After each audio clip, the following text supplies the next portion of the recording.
Okay. Thank you all for joining. Let's get it going. Please let me know in the comments that you can hear me okay, and we'll take it from there.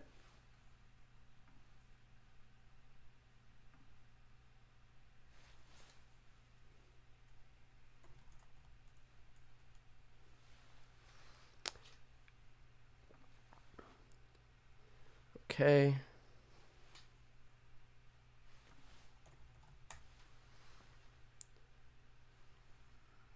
Cool. We got the green light from you guys, so let's get this started.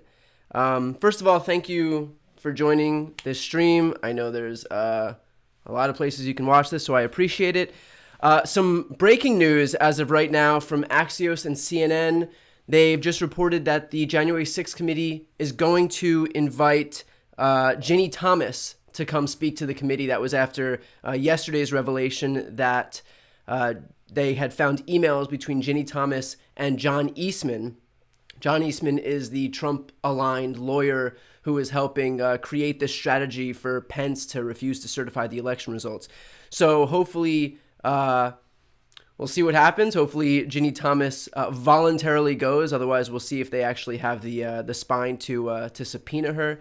So we'll see what happens on that front. But that is good news, because if the tables were turned and like Ginny Thomas was actually the significant other of a liberal justice and conspired with some whack job lawyers to help overturn the election for a Democrat, dear God, imagine what we would be hearing on Fox on a daily basis, starting with Fox and Friends at like 5 a.m. It would be Ginny Thomas, Ginny Thomas all day long. And it would go until Tucker and Hannity and Ingram. I mean, we would be hearing it on an endless loop, seared into these people's brains the same way that they vilify any boogeyman that they choose, right? Any Hillary Clinton, any, George Soros or whoever it is, Anthony Fauci. Like that really kind of does bring into full focus the asymmetry between the two parties, because Republicans will choose somebody to vilify and make them, responsible for all of the woes in the entire universe. And Democrats on the other extreme, on the other end of that spectrum, will see some like overt criminality happening in broad daylight, where the wife of a sitting Supreme Court justice who just so happens to rule against any cases, in the negative, and in any cases where Trump's insurrectionist behavior is involved, they see that and they're like, I don't know, man, should we even call her to testify? So thank God they've decided to call her to testify. I think that when we do have that, with that being said, I'll criticize what I just said in the sense that when we do have that defeatist attitude and like don't apply pressure to these Democrats, nothing will happen. But on the flip side, when there is a lot of pressure applied, because when that story did break yesterday and everyone was like, call her to testify. Anybody on the right would call this person to testify. The tables were turned. Call this woman to testify. Less than 24 hours, we have an announcement that she is being called to testify. So, pressure like that bursts pipes. And I think it's important that the pressure does stay up, because obviously people are listening. I don't know if it's thanks to all that pressure on the outside or just because it is the obvious right thing to do. But in any case, Ginny Thomas, they have announced that she will be called or invited to voluntarily speak with the committee. If and when she refuses, we'll see what happens. It would be ironic, too, if she did refuse. As the wife of a Supreme Court justice, to like get called to testify and be like, the law doesn't apply to me, which would be the ultimate form of irony. In that case, we'll see what happens if she does get subpoenaed. And if even more interesting, if she refuses a subpoena. Wouldn't be surprising, but it would be actually pretty fitting. So, okay. Let's see what else we have. So yesterday, the biggest story was on June 14th, Republican Representative Barry Loudermilk, just this Republican congressman, who had been accused of giving a tour in the Capitol on January 5th. He came out and he tweeted, "The truth will always prevail. As I've said since the January 6th committee made their baseless accusation against me in the media, I never gave a tour of the Capitol on January 5th, 2021. Cut to, one day after he tweeted that, the January 6th committee releases a video showing him giving a tour in the Capitol on January 5th, 2021. So I guess at this point, like, it's really worth asking Barry Loudermilk, why lie? Like, what are you trying to hide? If everything is on the level, why try to bury the fact that you did lead a tour with people who would ultimately end up seeking to assassinate a bunch of Democratic officials, which I think I answered my own question. Obviously, in the video that the January 6th committee released, there were images of Loudermilk leading this tour of, I don't know who they were, just his guests through the Capitol. And then it showed those same guests in their own videos making their way, at the January 6th Stop the Steal rally, making their way to the Capitol. One of these guys had an American flagpole with the top of it fastened into like a spear. He like made some homemade shiv, like the MAGA version of a prison shiv on the end of his flagpole. And obviously we've seen flagpoles used as weapons before. On January 6th, there's like a really famous image of these insurrectionists beating a police officer, bludgeoning a police officer with the blunt end of a flagpole. So, just kind of ironic how even if there was no coordination between people who created their weapons on January 6th, just kind of ironic how all of these people, independent of one another, looked at a flagpole and was like, there's my weapon. That's the weapon I'm going to use. The American flag, that seems great so that I can bludgeon somebody on the left.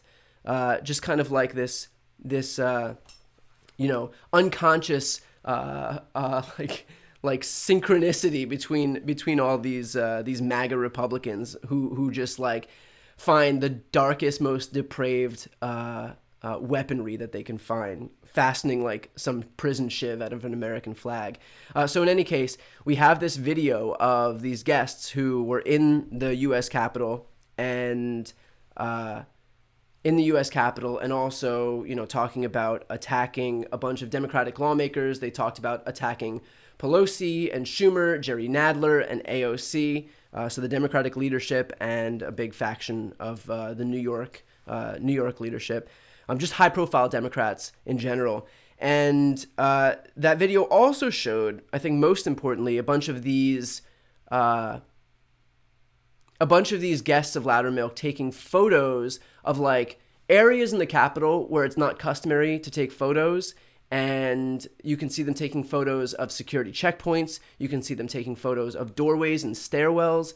One lawmaker on the Democratic side came out, and that was Congressman Boyle from Philly.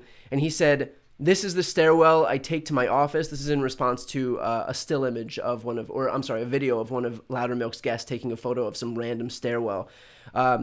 Quote, "This is the stairwell I take to my office. In my 8 years here, I've never seen a tourist taking pictures of it." So and look, I'm not in a position to say that this was some type of a reconnaissance tour. But either he was taking these photos for some type of reconnaissance, or we've got a stair aficionado in our midst. And he was just, like when he's not doing insurrection, this guy is also just admiring the beauty of stairs. So what was ironic about that too is Loudermilk had initially stated that he had never given a tour of the Capitol on January 5th, 2021. And then once that video was revealed, he was asked, I think it was by CNN, I can't remember the outlet, but he was asked about this exact same thing before. He was asked, why were these people taking photos, with the subtext being taking photos of something that you just days ago didn't even remember happening. And he was like, oh, you know what? In fact, they were taking photos of that specific stairwell because there are these beautiful sconces that they were just appreciating and admiring. So to go from not even remembering, quote unquote, that you even gave a tour in the first place to, yes, that tour was so ingrained in my mind that I can remember the individual sconce that these people were taking pictures of. It's just like the peak of irony here. So that was the Loudermilk situation. And one more thing on that. Like I know that it begs a few questions, like what are you trying to hide? Why did you lie about that in the first place? But also, how dumb do you have to be as Barry Loudermilk to not think that those videos are going to be revealed. You're taking a tour of people through the U.S. Capitol. This isn't some like the docks out in the middle of nowhere where there may or may not be some camera for miles and miles. You're in the most photographed, videotaped area probably in the world. And you think giving a tour of people is going to be discreet enough that you can actually go on TV and lie about it and no one will be any the wiser? So that's the Loudermilk situation. I said this in my video that I did about this yesterday, and I'll say it again now. They may be dangerous, but no one ever said that they were smart. May be dangerous. No one ever said that they were smart.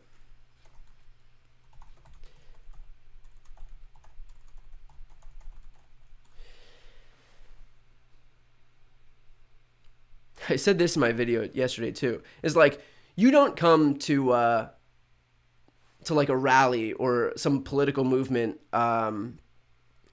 with a weapon, which is like what in reference to that flagpole with like the shiv on top of it, if you don't think you're going to use it.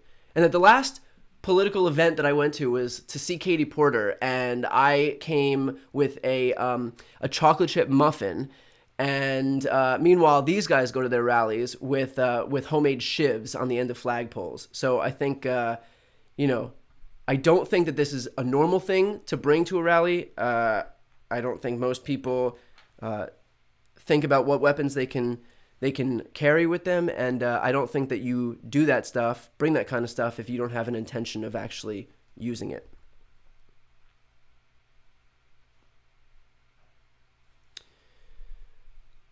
Today we should be hearing about Mike Pence. I think that'll be the focus of today's hearing. By the way, if you have questions that you want me to answer, we've got less than an hour until this hearing begins. If you got questions that you want me to answer, just throw them in the chat and I'll try to answer them. I know that we have plenty of time. I'll try to answer all of these questions.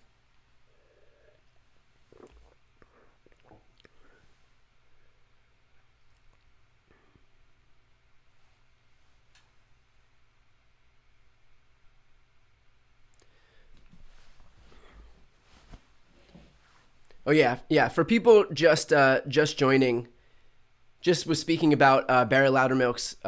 Just to like sum it up in one sentence, Barry Loudermilk had come out in the days, I think on June 14th, so 2 days ago, and said, and actually came onto Twitter and tweeted, "The truth will always prevail. And as I've said since the January 6th committee made their baseless accusation about me in the media, I never gave a tour of the Capitol on January 5th, 2021. The very next day, the January 6th committee released video of Barry Loudermilk giving a tour of the Capitol on January 5th, 2021. So when he, tweeted that, it was obviously all a lie, but he was honest about one thing, and that was the very first sentence: the truth will always prevail. It's like a warning to himself in a way. He's like, listen, Barry, you'll always be exposed. With that said, I never gave a tour of the Capitol on January 5th, 2021. Okay, I'm going to go into the chat here and see if I can answer some questions. Yeah, who doesn't go to a rally with zip ties, baseball bats, and bear spray? There's a good point. Like I said, I went to the last Katie Porter event a few months ago with a muffin, armed with a muffin.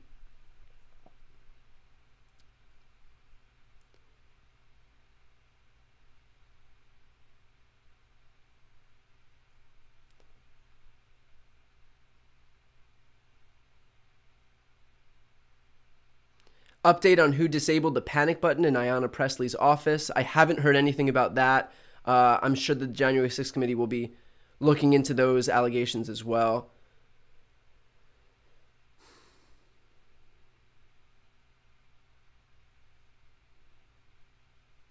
Yes, he tried to make the distinction. It wasn't a tour of the Capitol. It was a tour of some like office building. So Barry Loudermilk was just like parsing words. He was like, well, I never said it was a tour of the Capitol. Wink, wink, wink.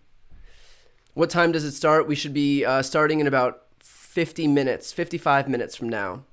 So 10 a.m. Pacific, 1 p.m. Eastern.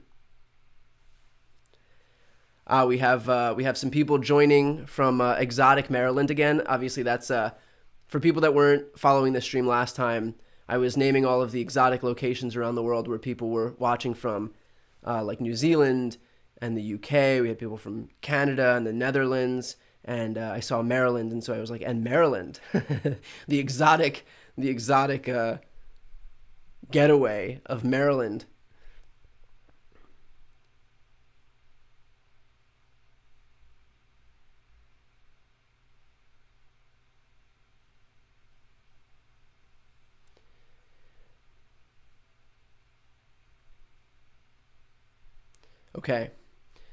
Okay, so let's go into some of what I think will be important. Some of what I think was the most effective points in the first.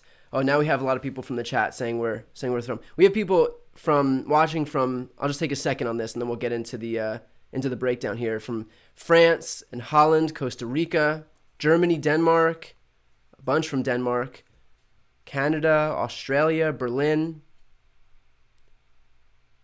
Someone asked, is the UK exotic?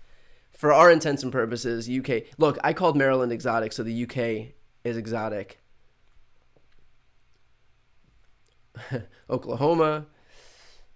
Okay, so let's get into what I think is the most effective points of these hearings so far, and that is that the committee very, very, very smartly has begun these hearings by showing tape depositions under oath of these senior administration officials, all conceding to the fact that they had told Trump that there was no fraud in this election and that there was no path to victory for him. We've heard stuff like that from Bill Barr, from Ivanka Trump and Jared Kushner, from Alex Cannon, who is a lawyer, from Jason Miller, who is a campaign spokesman, all of them admitting under oath, because they had to in these depositions, that they knew that there was no fraud, that there was no evidence of fraud, that they had discussed this with Trump so that he was aware of it. So I think why that was so smart is because Trump then took that information, disregarded it, and moved forward with the big lie anyway. Moved forward with trying to pressure Pence into not certifying the election results. He moved forward with inviting state legislators to refuse to send the proper slate of electors for the winning candidate. He moved forward with trying to pressure elections officials like Brad Raffensperger not to certify the election results. He moved forward with, like I said, peppering his supporters and inciting them to come to the U.S. Capitol with tweets like "it'll be wild," and ultimately to stage their coup. And why this was so important is because he knew the truth and yet opted to do it anyway. He was told by these people. He was told by Bill Barr. He was told by Ivanka. He was told by Jason Miller and Alex Cannon, and yet made the conscious decision to disregard those facts that he knew and still pretend that he had won the election and that he needed to do all this stuff to try to overturn the election results. And why that was so important is that it proves that his intent was corrupt, because he was told the truth already. He's going to argue at some point in his defense that he believed that this was the truth, that he had won the election.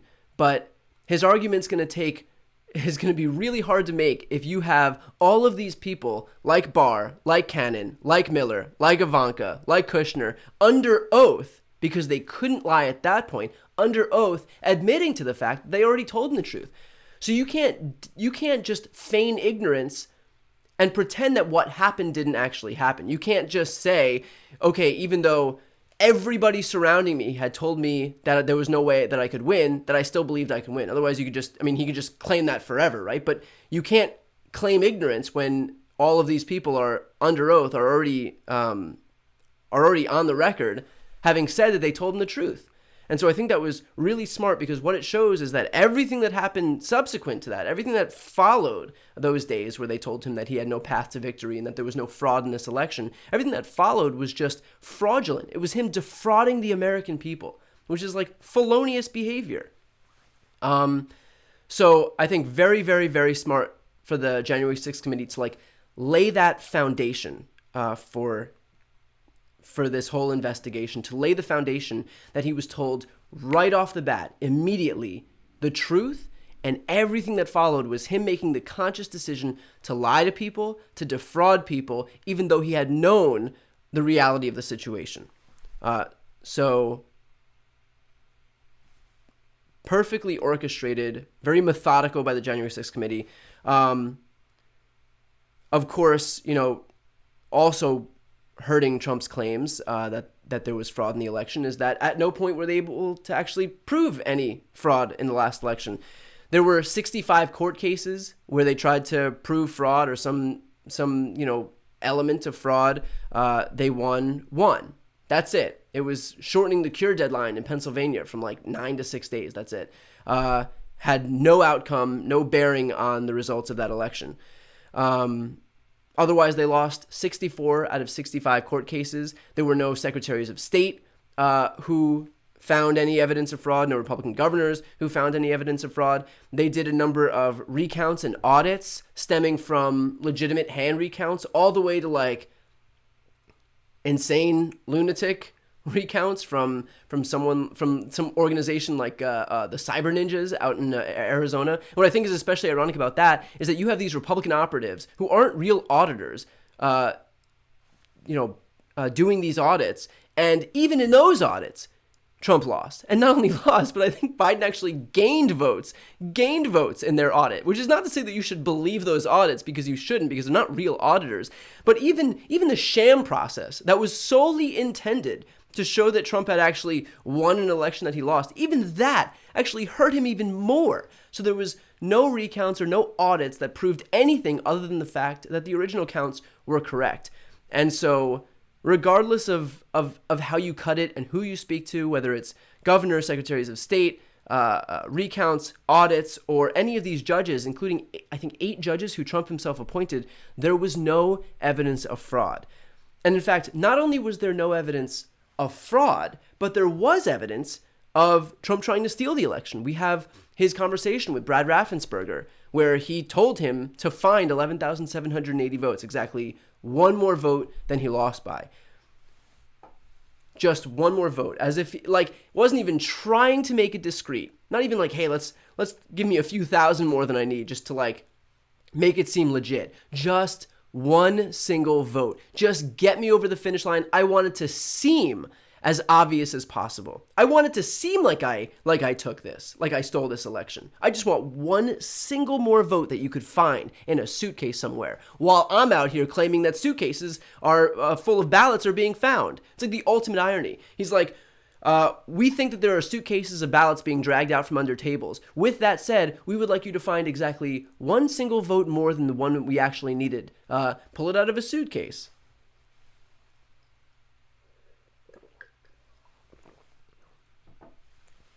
Thank you, by the way. I see people are donating in the chat. I really do appreciate that. Thank you so much. So we have evidence of him trying to steal by looking at, his conversation with Brad Raffensperger. We obviously know that he tried to invite state legislators to the White House. I think it was the speaker of the Michigan State House came to the White House. We have him trying to pressure Mike Pence into refusing to certify the election results. Pence, of course, has only a perfunctory role. His job is not to...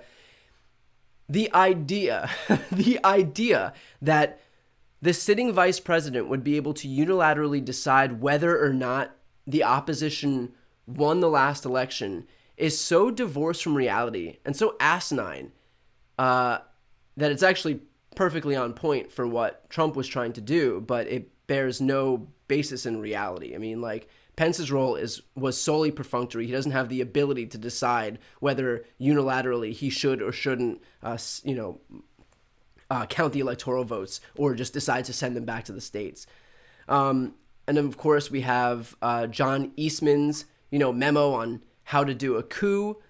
And hang on just one second. John Eastman's memo on how to do a coup. John Eastman, of course, I was saying earlier in the chat, so I know that people who just joined may not know this, but John Eastman was the person who was conspiring to figure out ways so that Mike Pence wouldn't have to certify the election results. That was his job in all this. He's currently under investigation for to see if he'll be disbarred for his involvement in this insurrection. He also had otherwise unknown or as of yesterday unknown conversations with Ginny Thomas, Clarence Thomas's wife. So the January 6th committee, I had mentioned this earlier in the stream, but the January 6th committee has, as of today, as of about an hour ago, invited Ginny Thomas to come speak to the committee about her involvement, which is a major update here and like a good move for this committee, because the idea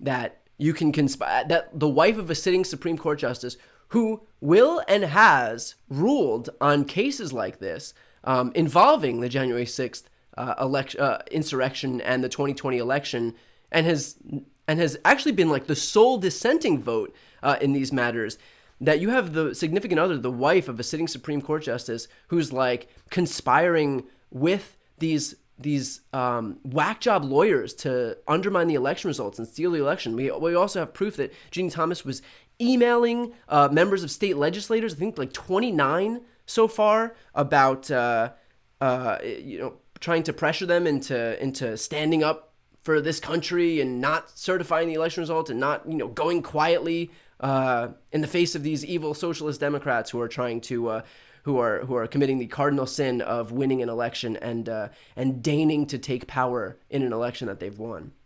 So anyway, we have evidence of John Eastman. I'm sure we'll hear plenty about John Eastman. He's going to be a central figure in these investigations by the January 6th committee. And of course, we have PowerPoints that these Republican operatives have put together. We have a guy named Phil Waldron who put together a brief to members of Congress and called on Trump to use the National Guard to seize voting machines. And he did it in a PowerPoint.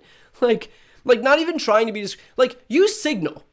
Use like a private messaging service, not a PowerPoint that you're going to blast onto the side of some building and be like, here's how we're going to do it. We're going to have Trump declare martial law and seize all the voting machines, but keep it on the hush hush, other than the giant PowerPoint that I just put together for all you guys. And of course, we know that all of these people who were publicly pressuring their Republican base to not believe the election results, privately, they didn't believe any of it. I mean, we've reported numerous times about all of the texts that were sent to Mark Meadows from Republican members of Congress, from Fox personalities like Brian Kilmeade, Laura Ingraham, Sean Hannity, all of whom during the insurrection were texting Mark Meadows, Trump's chief of staff, and saying he's got to call them off, he's got to stop this, he's destroying his own legacy, we've worked so hard for this. This is like Fox News hosts were saying, like, he's destroying this for us, we've worked so hard for this. Even Don Jr. texted Mark Meadows, which is just excellent, because the idea that Don Jr. has to text like a go-between to talk to his own dad is just perfect. And definitely isn't proof that his dad doesn't love him. Definitely not proof of that. So, if all of these people were texting Mark Meadows for Trump to stop this insurrection from happening, while simultaneously going out there and saying, we think this is Antifa, we think this is a false flag, we think this is actually law enforcement, we think this is the FBI. If they actually believe that it was Antifa, law enforcement, or the FBI, or some false flag operation, why would they want Trump to denounce it if he had nothing to do with it? Or if these people were Antifa, why would Antifa listen to him if they weren't summoned by him? Why would Trump need to go out and tell Antifa to go home? Why would Trump need to go out and tell law enforcement to go home? Why would Trump need to go out and tell the FBI to go home? If they really believed that it was all those people who were doing this insurrection, why were they so adamant that Trump talked to them? They're obviously not going to listen to Trump. And of course, it's because they didn't believe the shit that they were saying. They were just looking for some excuse to absolve him of any and all guilt. Now, the committee will move forward with this investigation, and will hopefully, get some accountability, which I think is, for me, is the most important thing. But I think also what's going to be important here is that what's also going to be important is that it's not just about the events of January 6th. It's also about stopping this from happening in the future. I've said it before that January 6th wasn't a one-off. It was a blueprint. Republicans have already fixed a bunch of the problems that landed them here, that prevented them from actually stealing the election in the first place. Thanks to legislation like SB 202 in Georgia, Republicans have made it so that they could take over local elections boards and replace a lot of Democratic run elections boards with Republicans, including, I think there was one local elections board in Georgia where it was democratically run, and it was replaced by Republicans, including the chair of the new board, who was an election denier. There's also, speaking of election deniers, they're running these election deniers in a number of swing states. They're running them in positions like not only governor, where we have guys like Doug Mastriano, who is the gubernatorial nominee for the Republicans in Pennsylvania. The guy is run on a platform of, if I am governor and a Democrat wins in an election against Donald Trump, I'm still going to send the Trump slate of electors to Congress. Like, that was his platform, and he won the Republican nomination.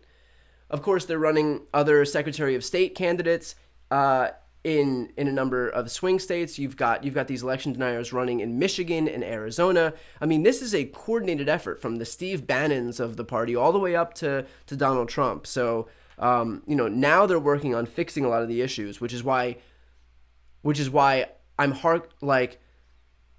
why I'm hitting this idea over and over and over again of this election being so important, because this is the one where they can establish a foundation where they'll be able to deny election results in 2024. So, like, I know that the common thing for midterms is that we don't see turnout that comes nearly as close as presidential year turnout. But if the presidential race is going to be important to you, or people that you know, and you think it's not worth it to show up to this one because you're definitely totally going to show up to the next one, just know that the next one is going to be severely impacted by what happens at this one in 2022. So I think it's especially important that we keep hammering this idea that these midterms, yes, are important for 2022, and for making sure that that in the states especially we have blocks against Republican efforts to keep expanding the proliferation of guns into the streets and women's reproductive rights and all of that, which are insanely important, but also because we don't want them to have a House of Congress where they can then refuse to accept any win by someone who isn't Donald Trump. I think what's important here, like what will be especially important, is that, and I think what we're seeing right now, is that the answer isn't to hope for some Republican epiphany in all of this, because there won't be one. They're not going to suddenly embrace democracy, because the fact is that they can't win in a democratic system. They are a shrinking party. They're too white, they're too old, they're too Christian, they're too conservative, and they're too extreme. And so, look at their positions. Their positions on guns is that even amid daily mass shootings, rampages in this country, where elementary schools are getting shot up, their answer to all of this is to flood the streets with even more guns, and then wonder aloud why we are the only country in the world who has this many mass shootings. We can look at places, every other country in the world, that have mental health issues and video games and doors and pornography and godlessness and fatherlessness. We are far exceeding the number of mass shootings that those countries have. The only difference is the guns. We have 400 million guns in this country. We have almost half of the world's guns. The issue is the guns. And their answer to that is more guns, which is ironic because they're also getting paid by the gun lobby. The gun lobby is paid, just in this cycle alone, over 200 Republicans, $971,000. And it's because all of their answers, not so surprisingly, involve just more guns for people. It's saying, okay, we have mass shootings in schools. We need to arm all the teachers, which means sell more guns. We have mass shootings in supermarkets. Well, we definitely need to arm all the cashiers, which means sell more guns. We have mass shootings at concerts. Well, there's security guards and ushers. We need to arm them, which means sell more guns. Any way you cut it, the answer always just so happens to be selling more guns, which just kind of goes to show that when you are bought and paid for by these lobbies who solely exist to sell more guns, then your answer is always going to be to sell more guns. That's who's in charge right now. That is their position. It is not a popular position in this country. More than 2/3 of Americans believe that we need to do something about the guns. Every single gun safety measure has the majority of support in this country. And yet, you can have stuff like universal background checks and blocking 18, 19, and 20-year-olds from buying assault weapons. You can have 60, 70% of Americans who support that and 0% of Republicans. And so that asymmetry there is just indicative of the fact that these people aren't, answerable to their constituents. They're just focused on kowtowing to the people who pay them. That's their position on guns. Obviously, their position on abortion is well known. 70% of Americans support Roe as it stands.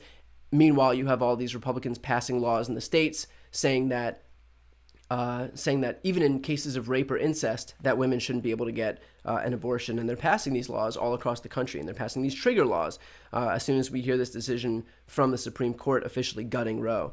And of course, healthcare. Republicans have voted more than 77 times, I think, to gut Obamacare, giving healthcare to 20 million more Americans. So any way you cut it, this is a party that has positions that only have the support of like 25 or 30% of Americans. The reason that they can espouse these positions is they are not afraid of losing because of the ways that they've been able to undermine the democratic process.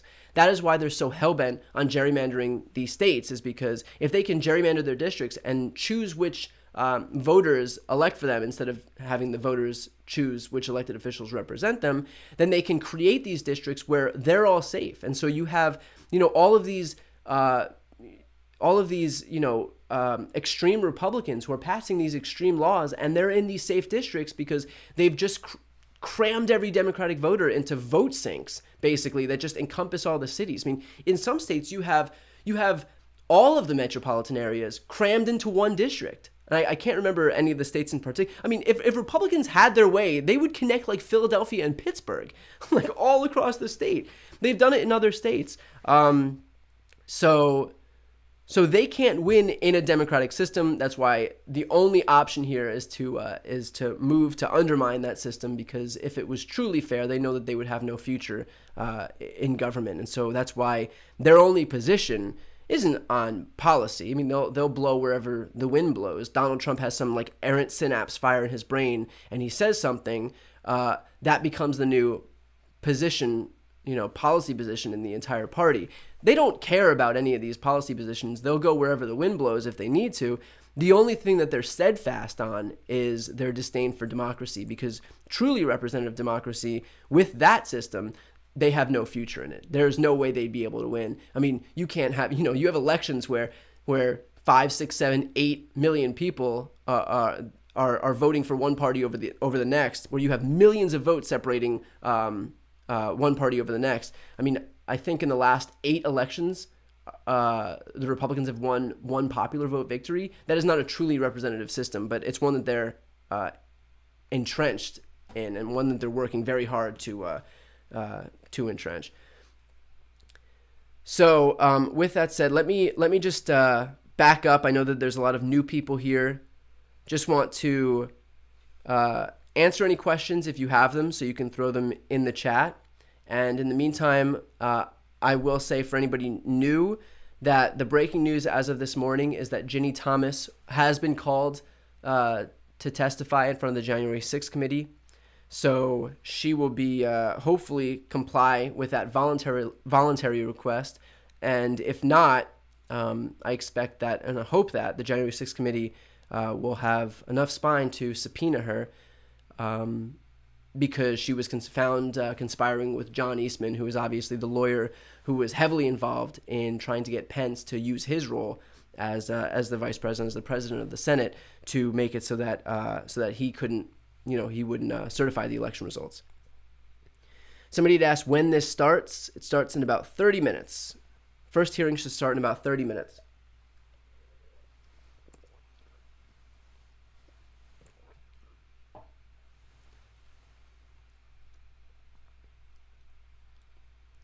Also, if you're just tuning in, if you are not yet subscribed to this channel, please subscribe. I'll be live streaming all of these hearings. So I believe the next one, actually, the next one I won't be. It'll be the only hearing that I don't live stream. But in any case, I'll try to live stream every other hearing. I believe we have maybe 5 more. So if you're not yet subscribed, please subscribe to this channel. It's free. That is the single best way to support my work. Again, people are asking when this starts. It starts at 10 a.m. Pacific, 1 p.m. Eastern.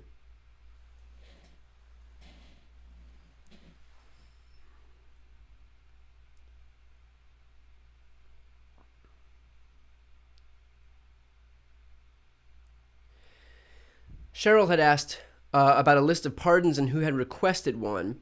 So right now we don't have definitive answers yet on who requested a pardon other than the January 6th committee coming out and saying that Scott Perry requested a pardon. CNN has also reported that Paul Gosar, Mo Brooks, and Andy Biggs had requested pardons from Trump.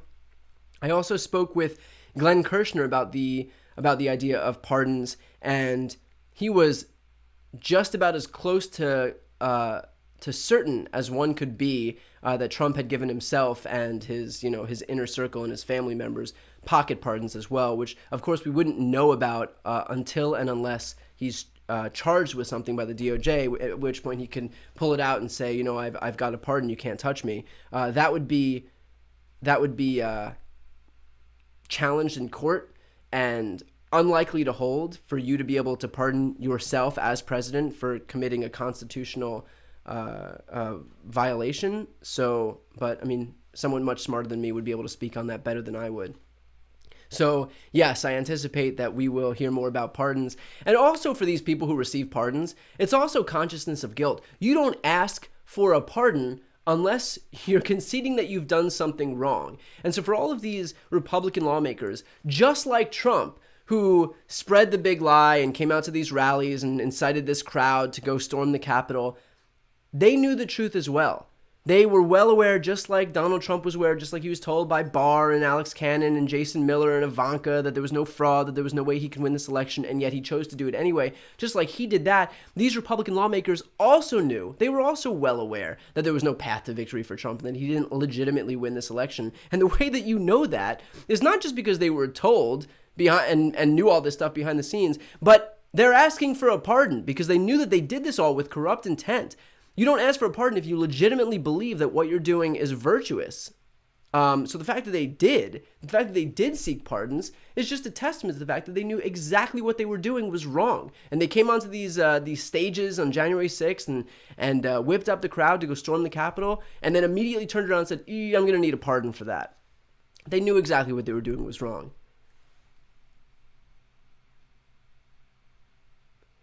A pocket pardon. Somebody asked, what's a pocket pardon? It would be hidden, so they wouldn't have to come out and say that they got a pardon. It's called a pocket pardon. So we won't know whether Trump granted himself a pardon until he pulls one out, or until any of these people who've been granted a pocket pardon pull them out. And then, of course, those pardons would be challenged. But there were some pardons that are public, and then if it's not public, then it would be a pocket pardon.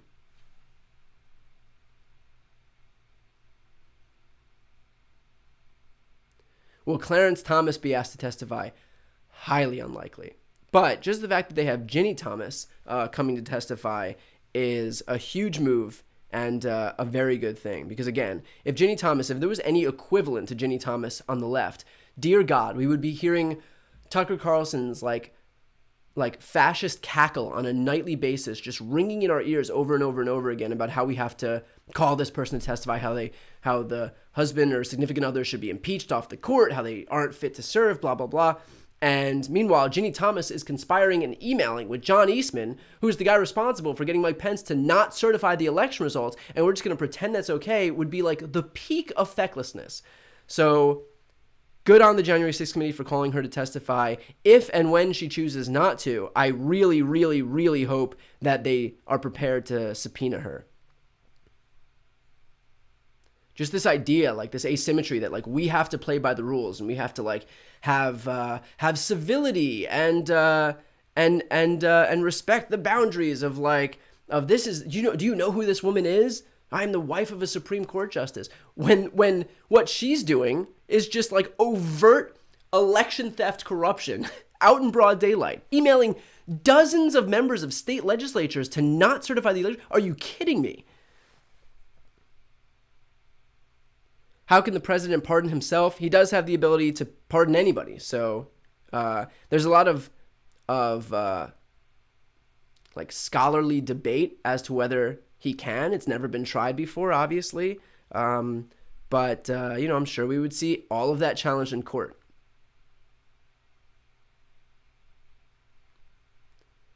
How does this help up? How does this end up helping Cheney in the long run? Cheney will likely lose her seat in Wyoming, but I mean, like, how does it help her in the long run? Sleeping at night, like protecting American democracy. Look, I agree with Cheney on nothing, damn near nothing. And in fact, I think she has a voting record with Trump in like the high 90th percentile.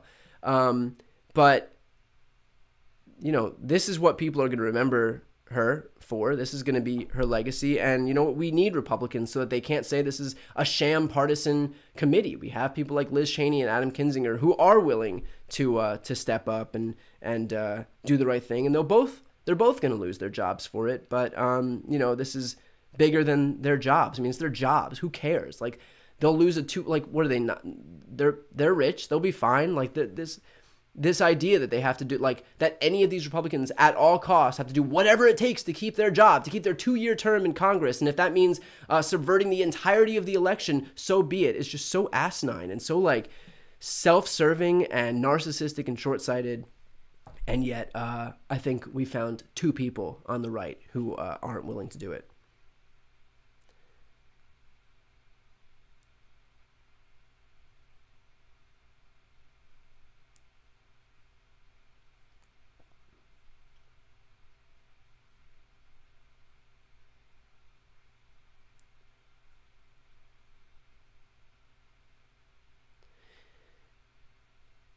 If the president could pardon himself, does that mean one man would be above the law? In theory, yeah, which is why this would likely be challenged. And that was Jamie Raskin's principal beef against the self-pardon is that no one person could be above the law in this country. And so by basically giving yourself a get out of jail free card and then turning around and violating the Constitution and defrauding the United States and conspiring to commit seditious activity, it would be placing him above the law. It would be him absolving himself of any and all guilt for all of these crimes. And so, yeah, that's why it would be highly unlikely that this would hold up in any court. But again, there's smarter people than me on these issues.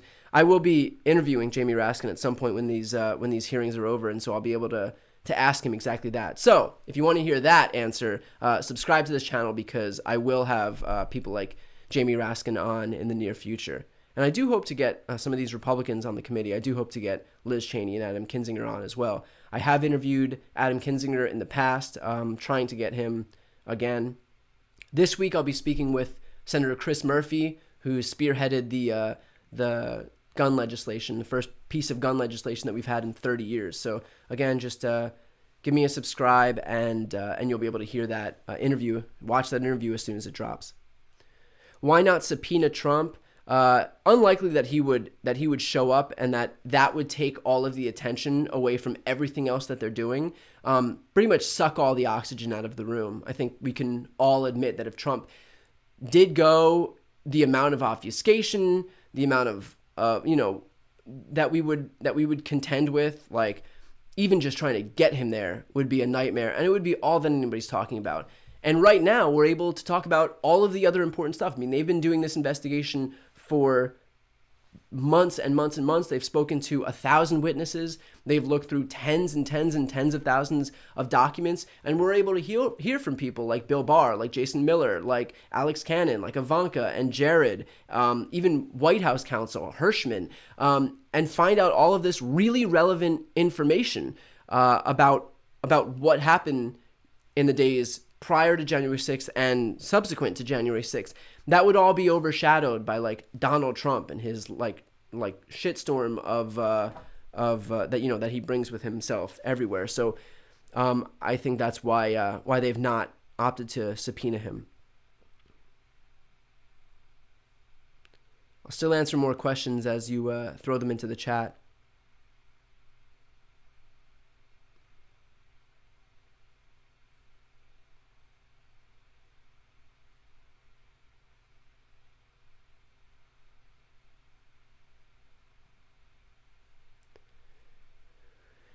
As of right now, we've got about 20 minutes until it begins.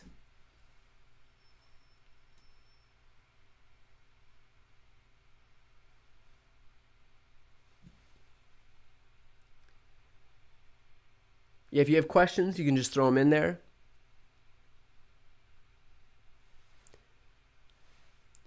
And yes, while I'm waiting for questions, also hit the subscribe button if you're not yet subscribed, and also throw a like onto the stream as well. I think that helps the engagement. Blah blah blah.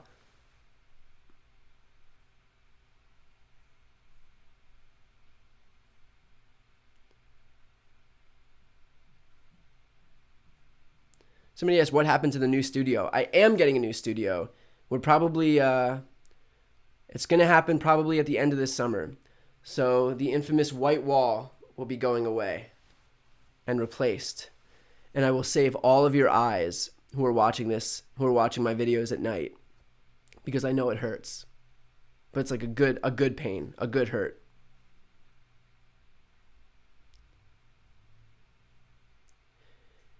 How many more hearings are there? I believe there are either 4 or 5.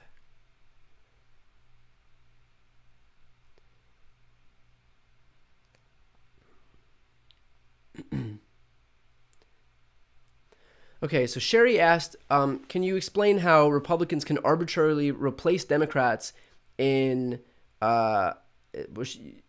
it's slates of electors is what you're referring to. So basically, you have votes that are cast, and those votes, depending on which party gets more of those votes, is the slate of electors for either, if it's Biden or Trump, the slate of electors for Biden is sent to Congress, or the slate of electors for Trump is sent to Congress. Every state has to abide by the will of the voters in terms of which slate of electors are cast. And that's because, like, you know, you see that California has like 55 electoral votes. There's going to be 55 Biden electors or 55 Trump electors. It's the electoral college system. It's stupid.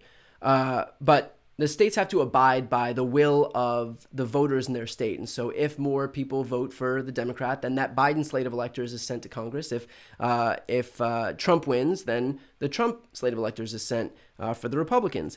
And Republicans are just seeking ways to say, like, okay, well, we're going to try to go around the system. And even if Biden won, we're going to claim that there's too many irregularities. And so the decision is thrown back to the state legislatures, who could then just decide to send a separate slate of electors for the opposite party. And so, yes, it's confusing.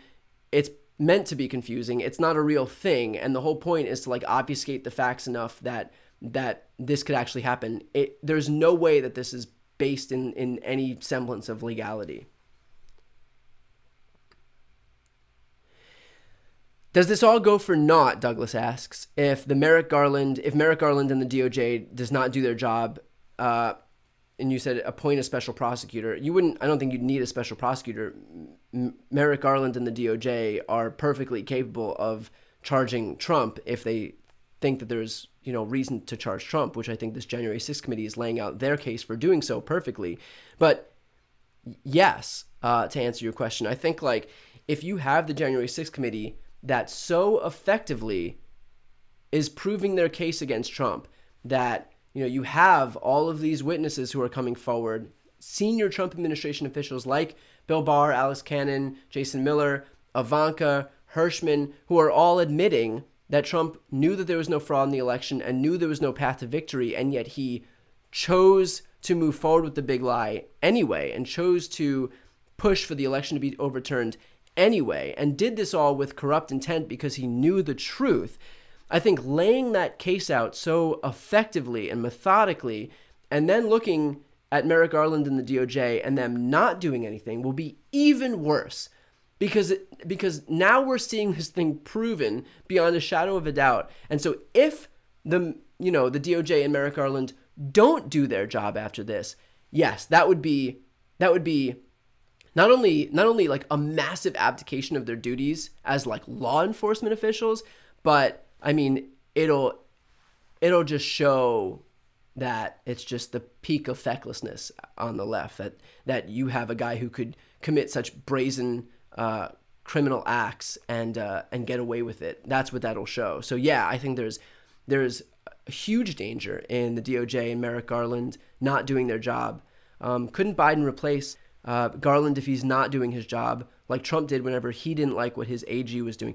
Yeah, he has the ability to, but the whole point of what Biden is doing with Merrick Garland is saying, like, okay, I'm going to restore our faith in the DOJ in terms of having, independent prosecutors give their recommendation to the attorney general, who will then decide whether or not to move on that recommendation. And it's completely divorced from partisan politics. That was his whole MO in terms of naming Garland, because he's like this judicious, judge. I mean, he's judge. So couldn't he replace Garland if he's not doing his job? Yeah. Would he replace Garland? It would go against Biden's entire MO in terms of naming him, and kind of undermine his whole idea of let's bring in, restore faith in the DOJ and have this independent prosecutor who's going to do his job regardless of political pressure. So would I expect it to happen? No, not at all.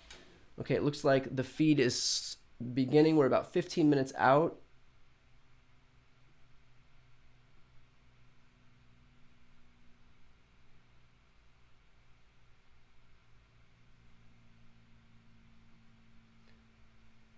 So again, don't worry yet. We still have a little bit of time. I'll continue to answer any questions that you have.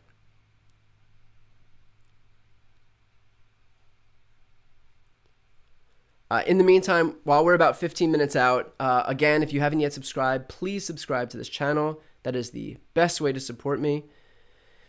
Why do we still have the Electoral College? Isn't it too antiquated to be used correctly, especially with our politicians? We have the Electoral College because one party benefits from its use, because it helps entrench the power of the minority party, and so the minority party has a very vested interest in keeping that system, because without it, if it was just one person, one vote, they wouldn't be able to win. That's why we have the Electoral College still. In fact, it was all started with this idea that it would help smaller rural slave-owning states. That was the basis on which the Electoral College was first adopted, and that's why it still exists today, because those same rural conservative states still want outsized impact in our decisions. What do we expect from today's hearing? We should expect to hear about Mike Pence at today's hearing. I think that'll be a major focus. Obviously, a lot of new information has come out in the last few days, especially with regards to Ginny Thomas, for example. So we may or may not hear more about that. Yes, for people joining in, it's a suit day. That's because I didn't wake up at 4 o'clock in the morning. We have a 1 p.m. Eastern stream, 10 a.m. Pacific. Somebody asked what the end goal is. The end goal is pretty simple. I mean, it's to help lay out this case for the American people, hopefully apply some pressure to the DOJ to then see all this criminality that's happening, and hopefully, see some charge get passed down onto Trump or those in his inner circle. If the DOJ was investigating this alone, A, they wouldn't have as many resources as they have now thanks to the January 6th committee, and B, the American people would have, and the rest of the world would have no insight into it because the DOJ isn't going to isn't going to do hearings like this. So it's really twofold, but it's massively beneficial.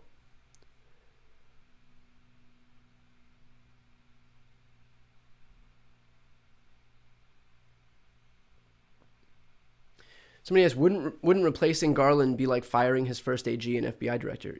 Yeah, I mean, it would be seen as that. And you know what's the ultimate irony of that is that all of those on the right would like clutch their pearls and have fainting spells over the idea that Biden would ever replace some official who wasn't following what he wanted to see done, even though Trump did it like 6 times. And Trump literally fired FBI directors and attorneys general numerous times, and so that wouldn't stop them from, like I said, feigning outrage and having fainting spells on a daily basis. I mean, that would be all we heard from Fox News because, as far as they would be concerned, all of their knowledge on government has just started on January 20th, 2021, and everything that happened before that with Donald Trump miraculously disappeared, conveniently disappeared.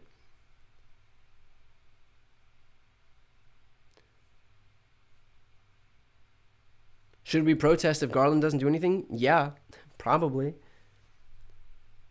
We'll see. I mean, it does seem like a bunch of people in the chat are saying DOJ is not going to do anything, but we'll see. Look, I can't say one way or the other what's going to happen. I don't know.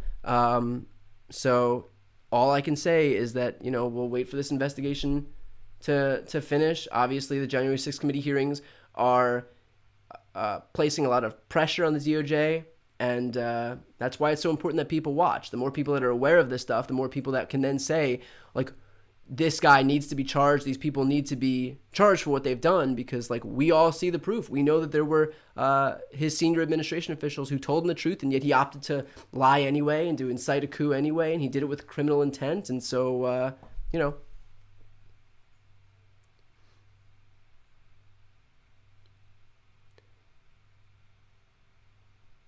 Where are my glasses from? They're from Warby Parker.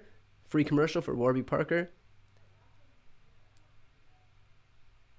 Thank you, by the way, for people giving donations. I do appreciate it. We are about 9 minutes away from this hearing beginning. So stick around. If you're in here, stick around.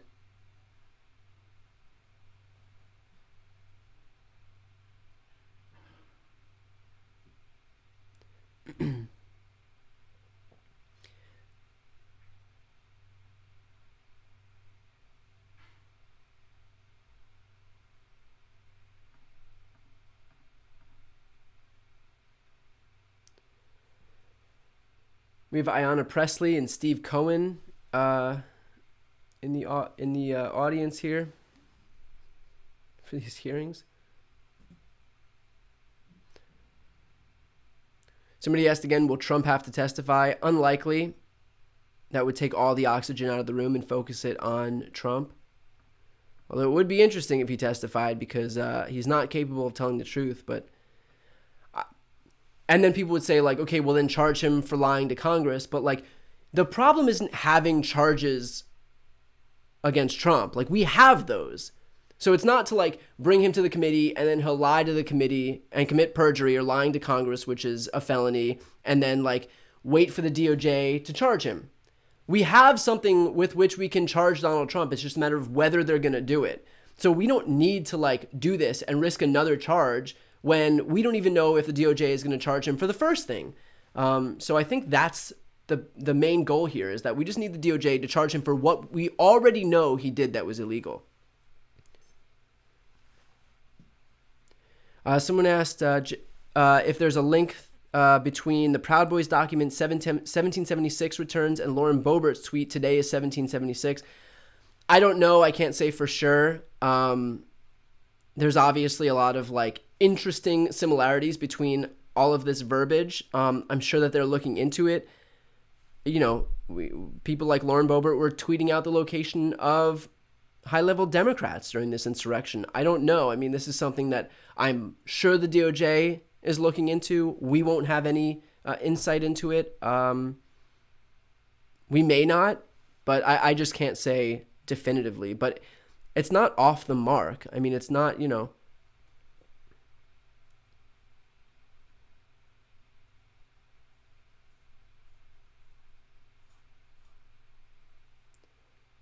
What would your suggestion be to pressure the DOJ to act?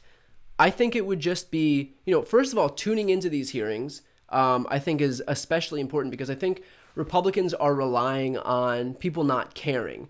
And yet they look at the numbers for these hearings, which was, the first one was 20 million just on the major networks, doesn't include streaming at all. The second one was over 11 million, which for a morning, I mean, that thing started 7 a.m. Eastern. For a morning hearing, for a morning congressional hearing, to get more than like an episode of the World Series was massive.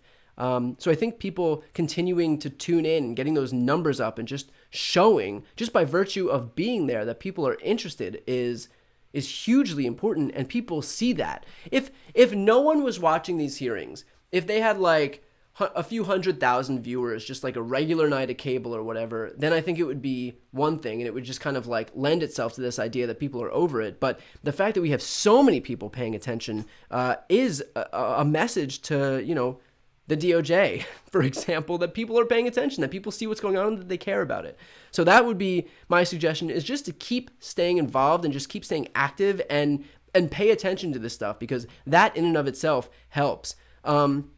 I think also, call elected officials, tweet about this stuff. I know people think that it doesn't matter, but pressure is important, and building that pressure is important. There's a reason in these social media ecosystems on the right that they hammer these messages home and they catch fire. And that's why a lot of these messages stick, even though they're completely ridiculous messages. But I think it's just as important that we don't just give up and say nothing's going to happen, so screw it, I'm not going to say anything. I do think there is power that comes from continuing to keep this stuff in the public consciousness. What's Garland going to do if a coup attempt happens again and is successful?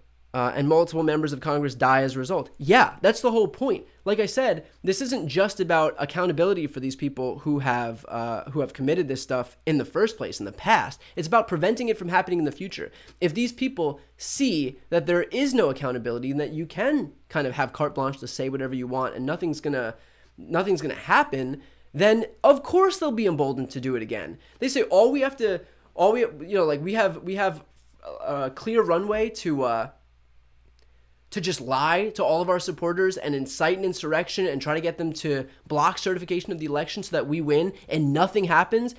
Of course we're going to do it again in 2022 and 2024. Of course, nothing happens. It's not even a crime. Why not? If our only goal is to take power, and when we do whatever is necessary to try and take power and nothing happens to prevent us from doing that, you think they're not going to do it again? Of course, and that would be on Garland and the DOJ. Is there evidence that Garland is pursuing these charges? Yeah, there's evidence that he is. I mean, he's called people to the DOJ to testify for any information pertaining to Trump. So that would suggest that the DOJ is looking into Trump. Otherwise, why would the DOJ be requesting information related to Trump? So yeah, there is information. There is evidence that would suggest that Garland's pursuing these charges. What ultimately happens remains to be seen. Can the lawyer that developed the scheme, that's John Eastman, can he be charged? Yeah, he could be charged. Again, whether he actually does remains to be seen. But yes, to answer your question, John Eastman could be charged for his involvement in this scheme, especially, I'm sure that we're going to hear a lot about John Eastman, if not in this hearing, at some point in these hearings. He's going to be a central figure in these hearings. We'll know what he knew. I'm sure the January 6th committee will try to show that he was well aware that what he was selling was complete bullshit, but that he pushed it anyway.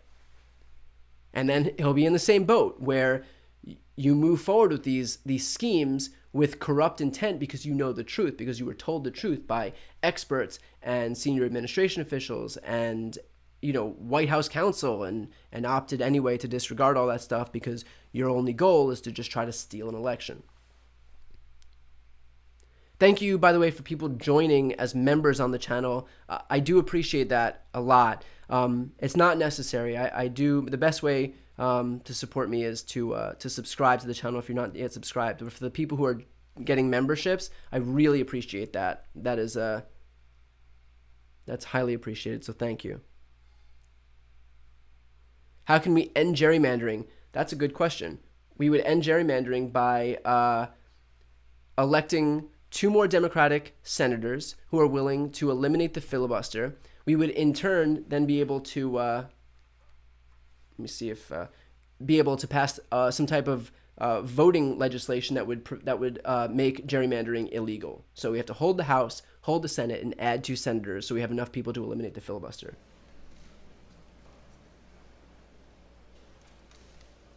So we should be starting this hearing any moment now.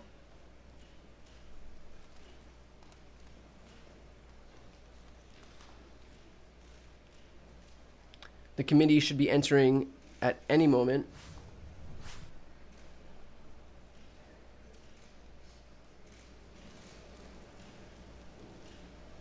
So we'll stand by for that to happen.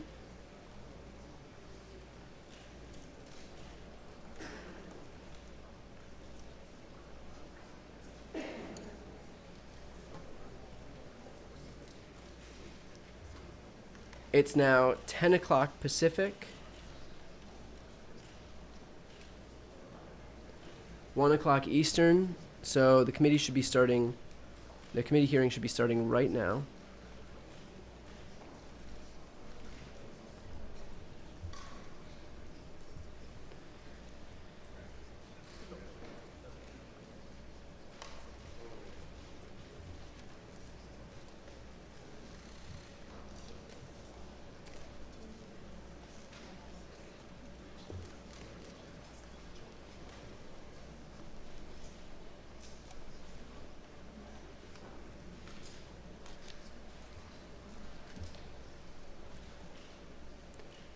While we're waiting for this to get started,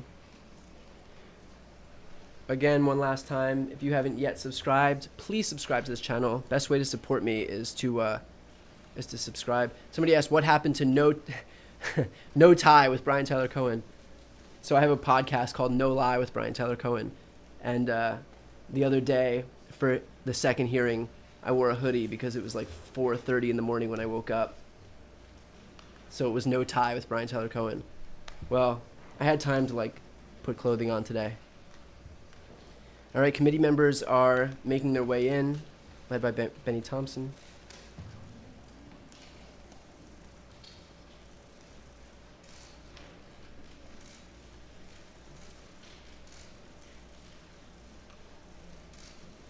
Today we'll be hearing from 2 former advisors for Mike Pence as witnesses. So again, this committee will focus on Mike Pence.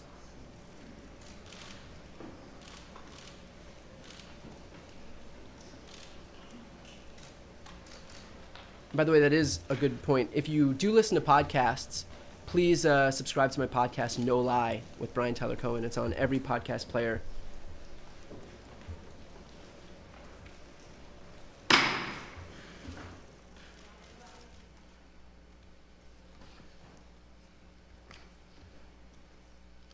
The Select Committee to investigate the January 6th attack on the United States Capitol will be in order. Without objection, the chair is authorized to declare the committee in recess at any point. Pursuant to House Deposition Authority Regulation 10, the chair announces the committee's approval to release the deposition material represented during today's hearing. Good afternoon. This is almost no idea more un-American than the notion that any one person could choose the American president. No idea more un-American.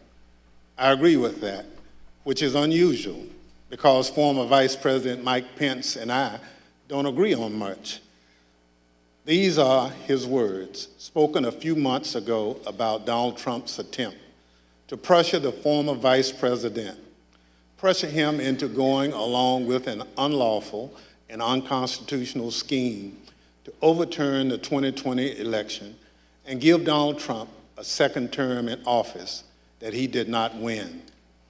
Today, the Select Committee is going to reveal the details of that pressure campaign. But what does the Vice President of the United States even have to do with a presidential election? The Constitution says that the Vice President of the United States oversees the process of counting the Electoral College votes, a process that took place on January 6, 2021. Donald Trump wanted Mike Pence to do something no other vice president has ever done. The former president wanted Pence to reject the votes and either declare Trump the winner or send the votes back to the states to be counted again. Mike Pence said no. He resisted the pressure. He knew it was illegal. He knew it was wrong. We are fortunate for Mr. Pence's courage on January 6th. Our democracy came dangerously close to catastrophe. That courage put him in tremendous danger. When Mike Pence made it clear that he wouldn't give in to Donald Trump's scheme, Donald Trump turned the mob on him, a mob that was chanting, "Hang Mike Pence," a mob that had built a hangman's gallows just outside the Capitol. Thanks in part to Mike Pence, our democracy withstood Donald Trump's scheme and the violence of January 6th. But the danger hasn't receded. Led by my colleague, Mr. Aguilar, today we'll lay out the facts for the American people. But first, I'll recognize my colleague from Wyoming, Ms. Cheney, for any opening statement she'd care to offer.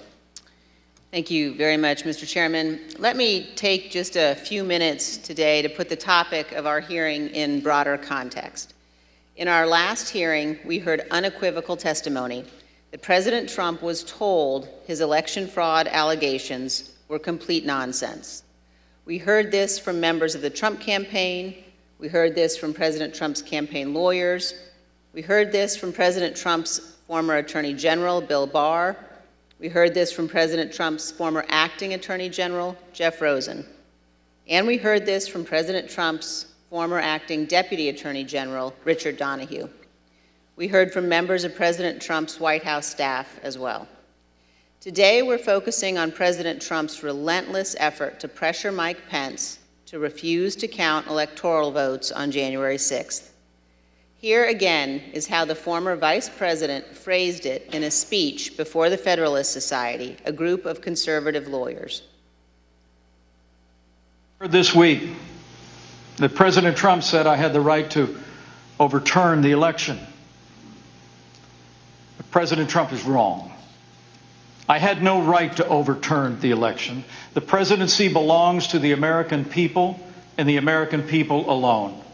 And frankly, there is no idea more un-American than the notion that any one person could choose the American president. What the president wanted the vice president to do was not just wrong, it was illegal and unconstitutional. We will hear many details in today's hearing, but please consider these 2 points. First, President Trump was told repeatedly that Mike Pence lacked the constitutional and legal authority to do what President Trump was demanding he do. This is testimony from Mark Short, the Vice President's Chief of Staff, who served in the Trump administration in multiple positions over 4 years. But just to pick up on that, Mr. Short, was it your impression that the Vice President had directly conveyed his position on these issues to the President, not just to the world through a Dear Colleague letter, but directly to President Trump? Many times. And had been consistent in conveying his position to the President? Very consistent. Okay. But President Trump plotted with a lawyer named John Eastman to pressure Pence to do so anyway. As the federal court has explained, quote, based on the evidence, the court finds that it is more likely than not that President Trump and Dr. Eastman dishonestly conspired to obstruct the joint session of Congress on January 6, 2021. What exactly did President Trump know? When exactly did President Trump know that it would be illegal for Mike Pence to refuse to count electoral votes?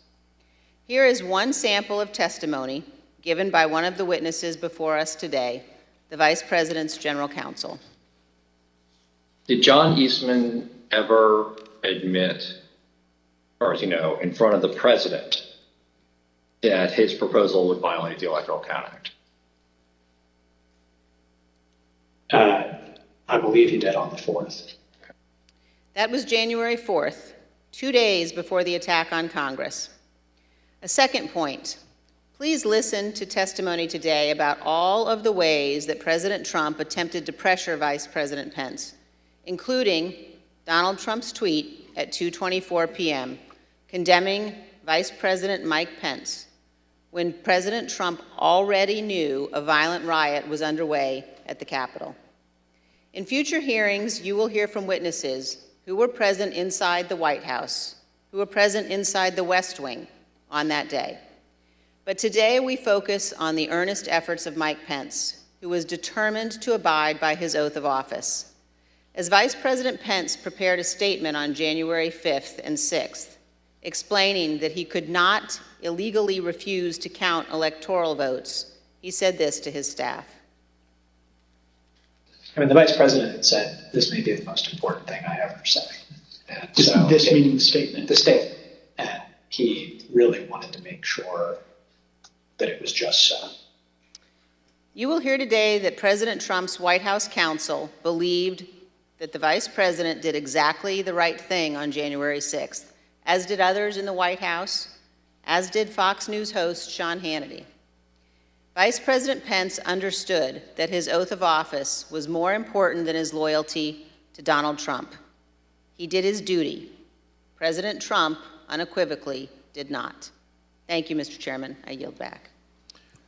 Without objection, I recognize the gentleman from California, Mr. Aguilar, for an opening statement.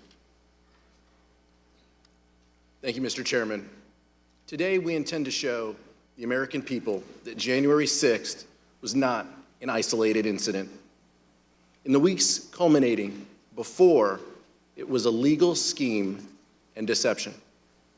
We've already learned that President Trump knew he lost the 2020 election.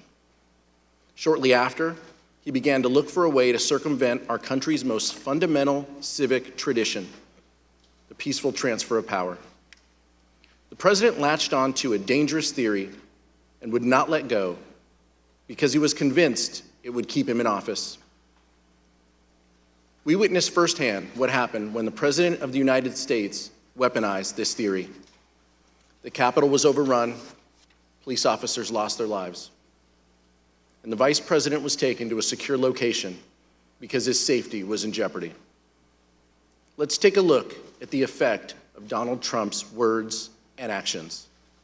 I want to warn our audience that the video contains explicit content.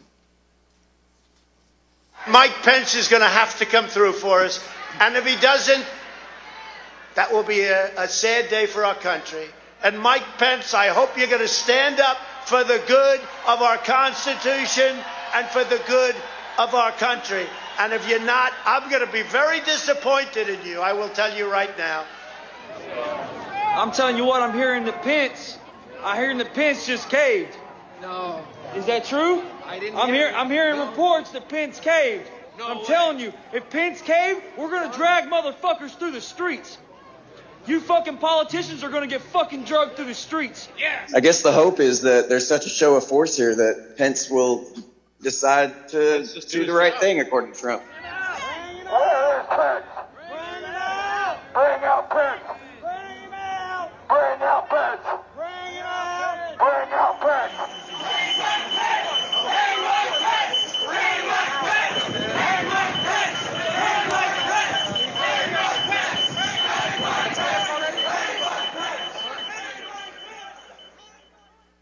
How did we get to this point? How did we get to the point where President Trump's most radical supporters led a violent attack on the Capitol and threatened to hang President Trump's own vice president. You'll hear from witnesses that Donald Trump pressured Mike Pence to adopt a legally and morally bankrupt idea that the vice president could choose who the next president can be. You'll hear about how the vice president, the White House counsel, and others told Donald Trump that the vice president had no such authority. But President Trump would not listen. You'll hear how Vice President Pence withstood an onslaught of pressure from President Trump, both publicly and privately, a pressure campaign that built to a fever pitch with a heated phone call on January 6th. You'll also hear that the president knew there was a violent mob at the Capitol when he tweeted at 2:24 p.m. that the vice president did not have the, quote, courage to do what needed to be done. Let me be clear. Vice President Pence did the right thing that day. He stayed true to his oath to protect and defend the Constitution. I look forward to hearing from our witnesses this afternoon. Mr. Chairman, I yield back. Thank you, Mr. Aguilar. We are honored to have two distinguished witnesses who advised Vice President regarding his role on January 6th. Judge J. Michael Loudermilk is one of the leading conservative legal thinkers in the country. He served in administrations of President Ronald Reagan and George H.W. Bush. He was appointed by the latter to serve on the U.S. Court of Appeals for the Fourth Circuit, where he served from 1991 to 2006. He provided critical advice for Vice President Pence regarding the role of the Vice President in the joint session of Congress shortly before that fateful moment. He's written that the Vice President does not have the power to select the next President of the United States. He's also written that contrary theory espoused by one of his own former law clerks was, quote, incorrect at every turn. We're also joined today by one of the people who was with Vice President Pence on January 6th. Greg Jacob was counsel to Vice President Pence.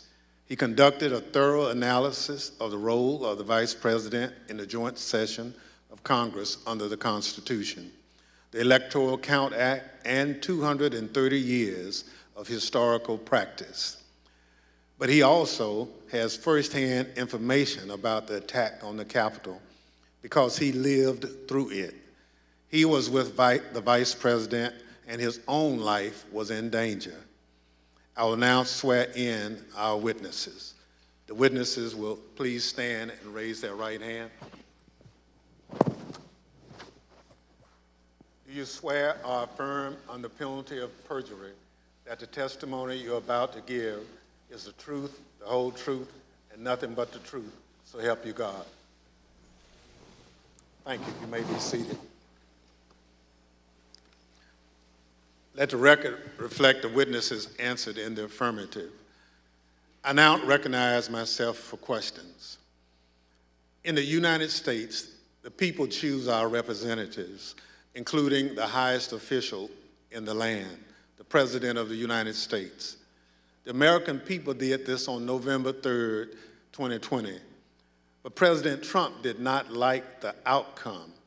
He did everything he could to change the result of the election.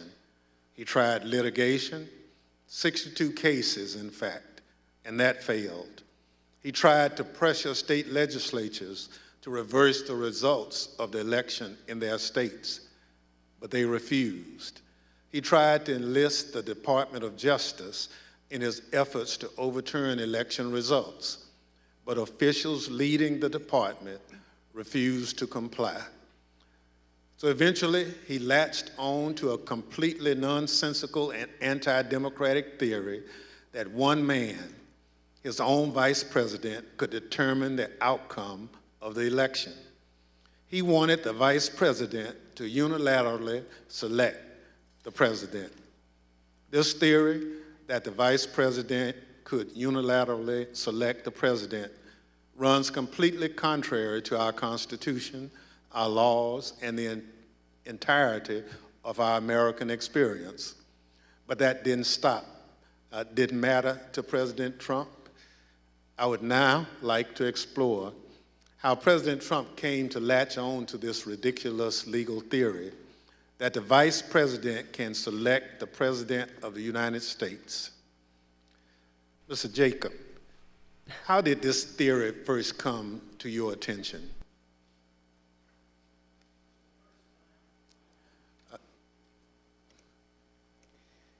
The first time that I had a conversation with the Vice President about the 12th Amendment and the Electoral Count Act was in early December, around December 7th. The Vice President called me over to his West Wing office and told me that he had been seeing and reading things that suggested that he had a significant role to play on January 6th in announcing the outcome of the election. He told me that he had been first elected to Congress in 2000 and that one of his earliest memories as a congressman was sitting in on the 2001 certification, and he recalled that Al Gore had gavelled down a number of objections that had been raised to Florida. And he asked me mechanically, how does this work at the joint session? What are the rules? And I told the Vice President that, in fact, I had a fairly good idea of how things work, that actually there aren't rules that govern the joint session, but what there is a provision of the Constitution that's just one sentence long, and then an Electoral Count Act that had been passed in 1887. And I told the Vice President that I could put a memo together for him overnight that would explain the applicable rules. So, Mr. Jacobs, when you looked at this theory, what did you conclude? So we concluded that what you have is a sentence in the Constitution that is inartfully drafted. But the Vice President's first instinct when he heard this theory was that there was no way that our framers, who abhorred concentrated power, who had broken away from the tyranny of George III, would ever have put one person, particularly not a person who had a direct interest in the outcome because they were on the ticket for the election, in a role to have decisive impact on the outcome of the election. And our review of text, history, and frankly just common sense all confirmed the Vice President's first instinct on that point. There is no justifiable basis to conclude that the Vice President has that kind of authority. Thank you, Mr. Jacobs. We will hear more today about how, despite this conclusion by you and other top legal advisors, the former president used this discredited theory in his campaign to pressure the vice president to decide the outcome of the presidential election. I now recognize the gentlewoman from Wyoming, Ms. Cheney, for questions. Thank you very much, Mr. Chairman. Judge Ludig, thank you as well for being here with us today. You issued a very important statement earlier today, which I urge all Americans to read. And I'd like to ask you, Judge, about one of the sentences in your statement and ask if you could explain to us the significance of it. You say, had the Vice President of the United States obeyed the President of the United States, America would immediately have been plunged into what would have been tantamount to a revolution within a paralyzing constitutional crisis. Could you elaborate on that for us, Judge?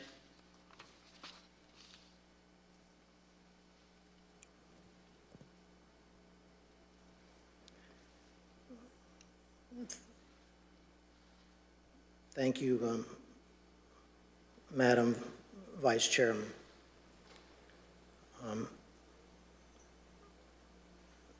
That passage in my statement this morning referenced the most foundational concept in America, which is the rule of law. Thus, as I interpret your question, you are asking about that foundational truth of these United States which we call America.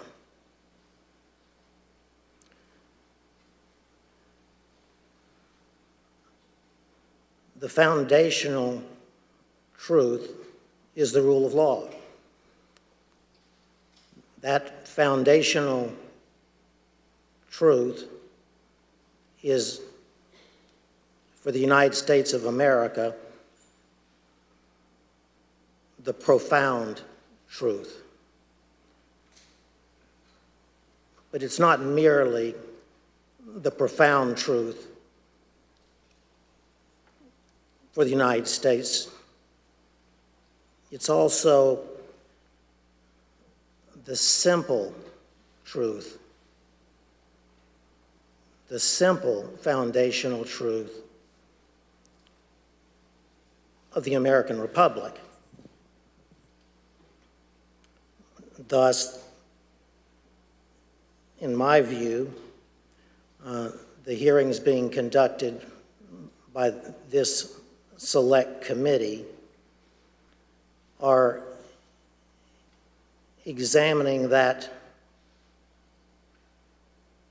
profound truth,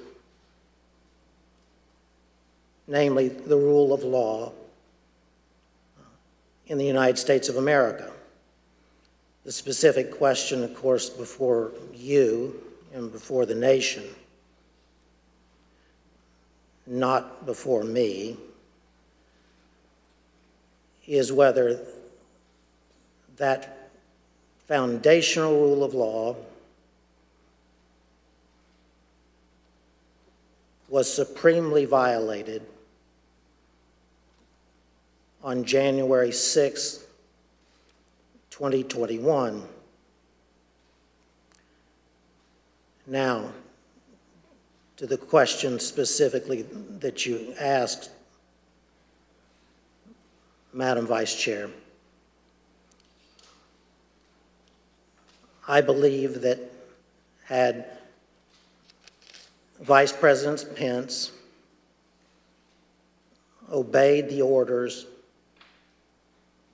from his president and the President of the United States of America during the joint session of the Congress of the United States on January 6, 2021, and declared Donald Trump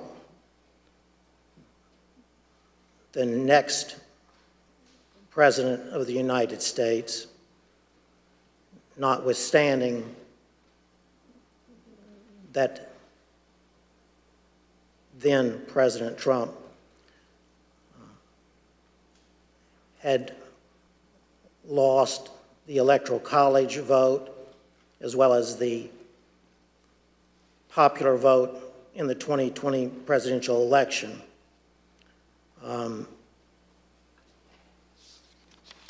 That declaration of Donald Trump as the next president would have plunged America into what I believe would have been tantamount to a revolution within a constitutional crisis in America, which in my view, and I'm only one man, would have been the first constitutional crisis since the founding of the Republic.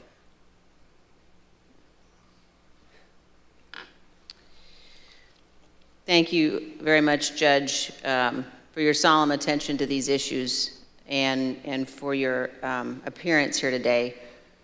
We're going to describe and discuss in detail what happened. And as we do, I'm going to describe a few of the details now of some of the actions taken by a gentleman named Kenneth Cheeseborough.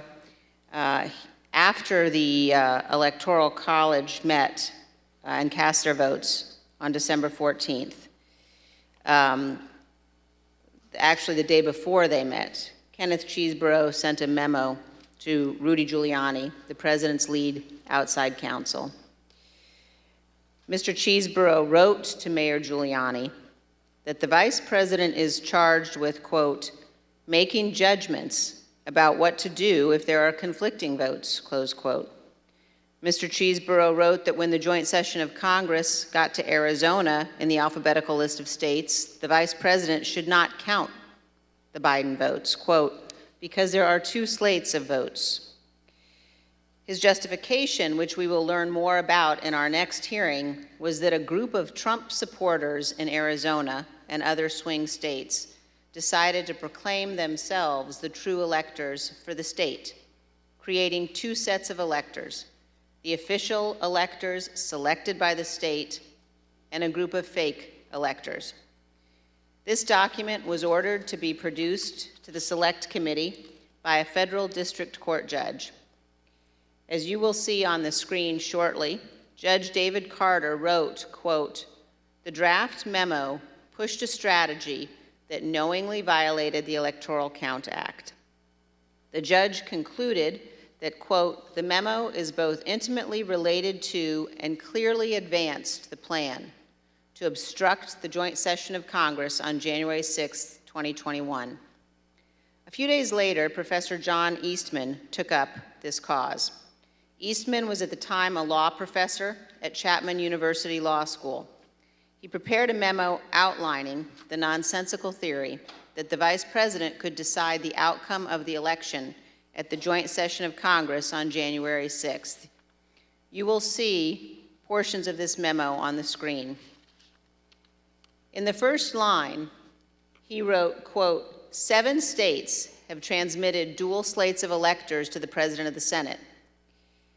But Dr. Eastman goes on to rely on those so-called dual slates of electors to say that Vice President Pence could simply declare President Trump the winner of the 2020 election. Mr. Jacob, were there in fact dual slates of electors from 7 states? No, there were not. And just a few days after that, Dr. Eastman wrote another memo. This one, quote, wargaming out several scenarios. He knew the outcome he wanted, and he saw a way to go forward if he simply pretended that fake electors were real. You will see that memo up on the screen now. Here, Dr. Eastman says the vice president can reject the Biden electors from the states that he calls, quote, disputed. Under several of the scenarios, the vice president could ultimately just declare Donald Trump the winner, regardless of the vote totals that had already been certified by the states.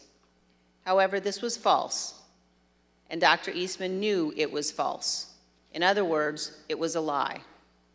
In fact, on December 19, 2020, just 4 days before Dr. Eastman sent this memo, Dr. Eastman himself admitted in an email that the fake electors had no legal weight, referring to the fake electors as, quote, dead on arrival in Congress, end quote, because they did not have a certification from their states.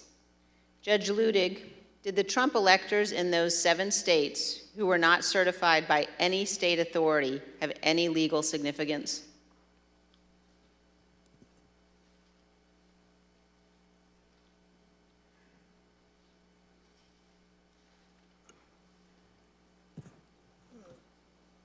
Congresswoman, there was no support whatsoever in either the Constitution of the United States nor the laws of the United States for the vice president, frankly, ever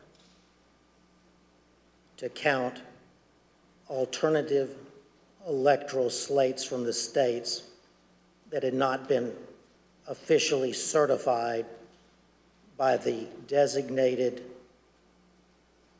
state official in the Electoral Count Act of 1887. I did notice in the passage from Mr. Eastman's memorandum, and I took a note on it. And correct me if I'm wrong, but he said in that passage that there was both legal authority as well as historical precedent. I do know what Mr. Eastman was referring to when he said that there was historical precedent for doing so. He was incorrect. There was no historical precedent from the beginning of the founding in 1789 that even as mere historical precedent, as distinguished from legal precedent. I just want to point out for a second why this is so significant. Judge Ludig, he is a conservative. He's super highly regarded in conservative circles. He's Ted Cruz's mentor, and Cruz referred to him as being, quote, like a father to me. John Eastman also clerked for Judge Ludig. So that's why this testimony is significant, even if he is the world's fastest speaker. Would support the possibility of the Vice President of the United States quote, counting alternative electoral slates that had not been officially certified to the Congress pursuant to the Electoral Count Act of 1887. I would be glad to explain that historical precedent if the committee wanted, but it would be a digression. Thank you very much, Judge. I know my colleagues will be pursuing that issue in more depth, and now I'd like to yield back, Mr. Chairman. Thank you very much. Pursuant to Section 5C8 of House Resolution 503, the chair recognizes the gentleman from California, Mr. Aguilar, and staff counsel, Mr. John Wood, for questioning. Thank you, Mr. Chairman. We're fortunate to have a bipartisan staff. Senior Investigative Counsel John Wood previously served as United States Attorney in Missouri under President George W. Bush. He and I will share today's lines of questioning. Mr. Wood? Thank you, Mr. Aguilar. Judge Ludig, I had the incredible honor of serving as one of your law clerks. Another person who did was John Eastman.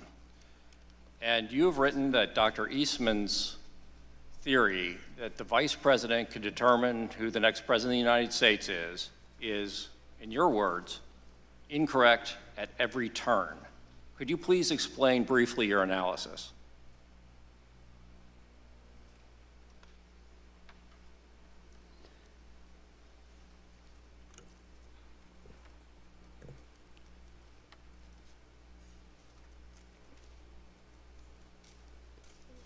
It was my honor, Mr. Wood, to have you serve as my law clerk.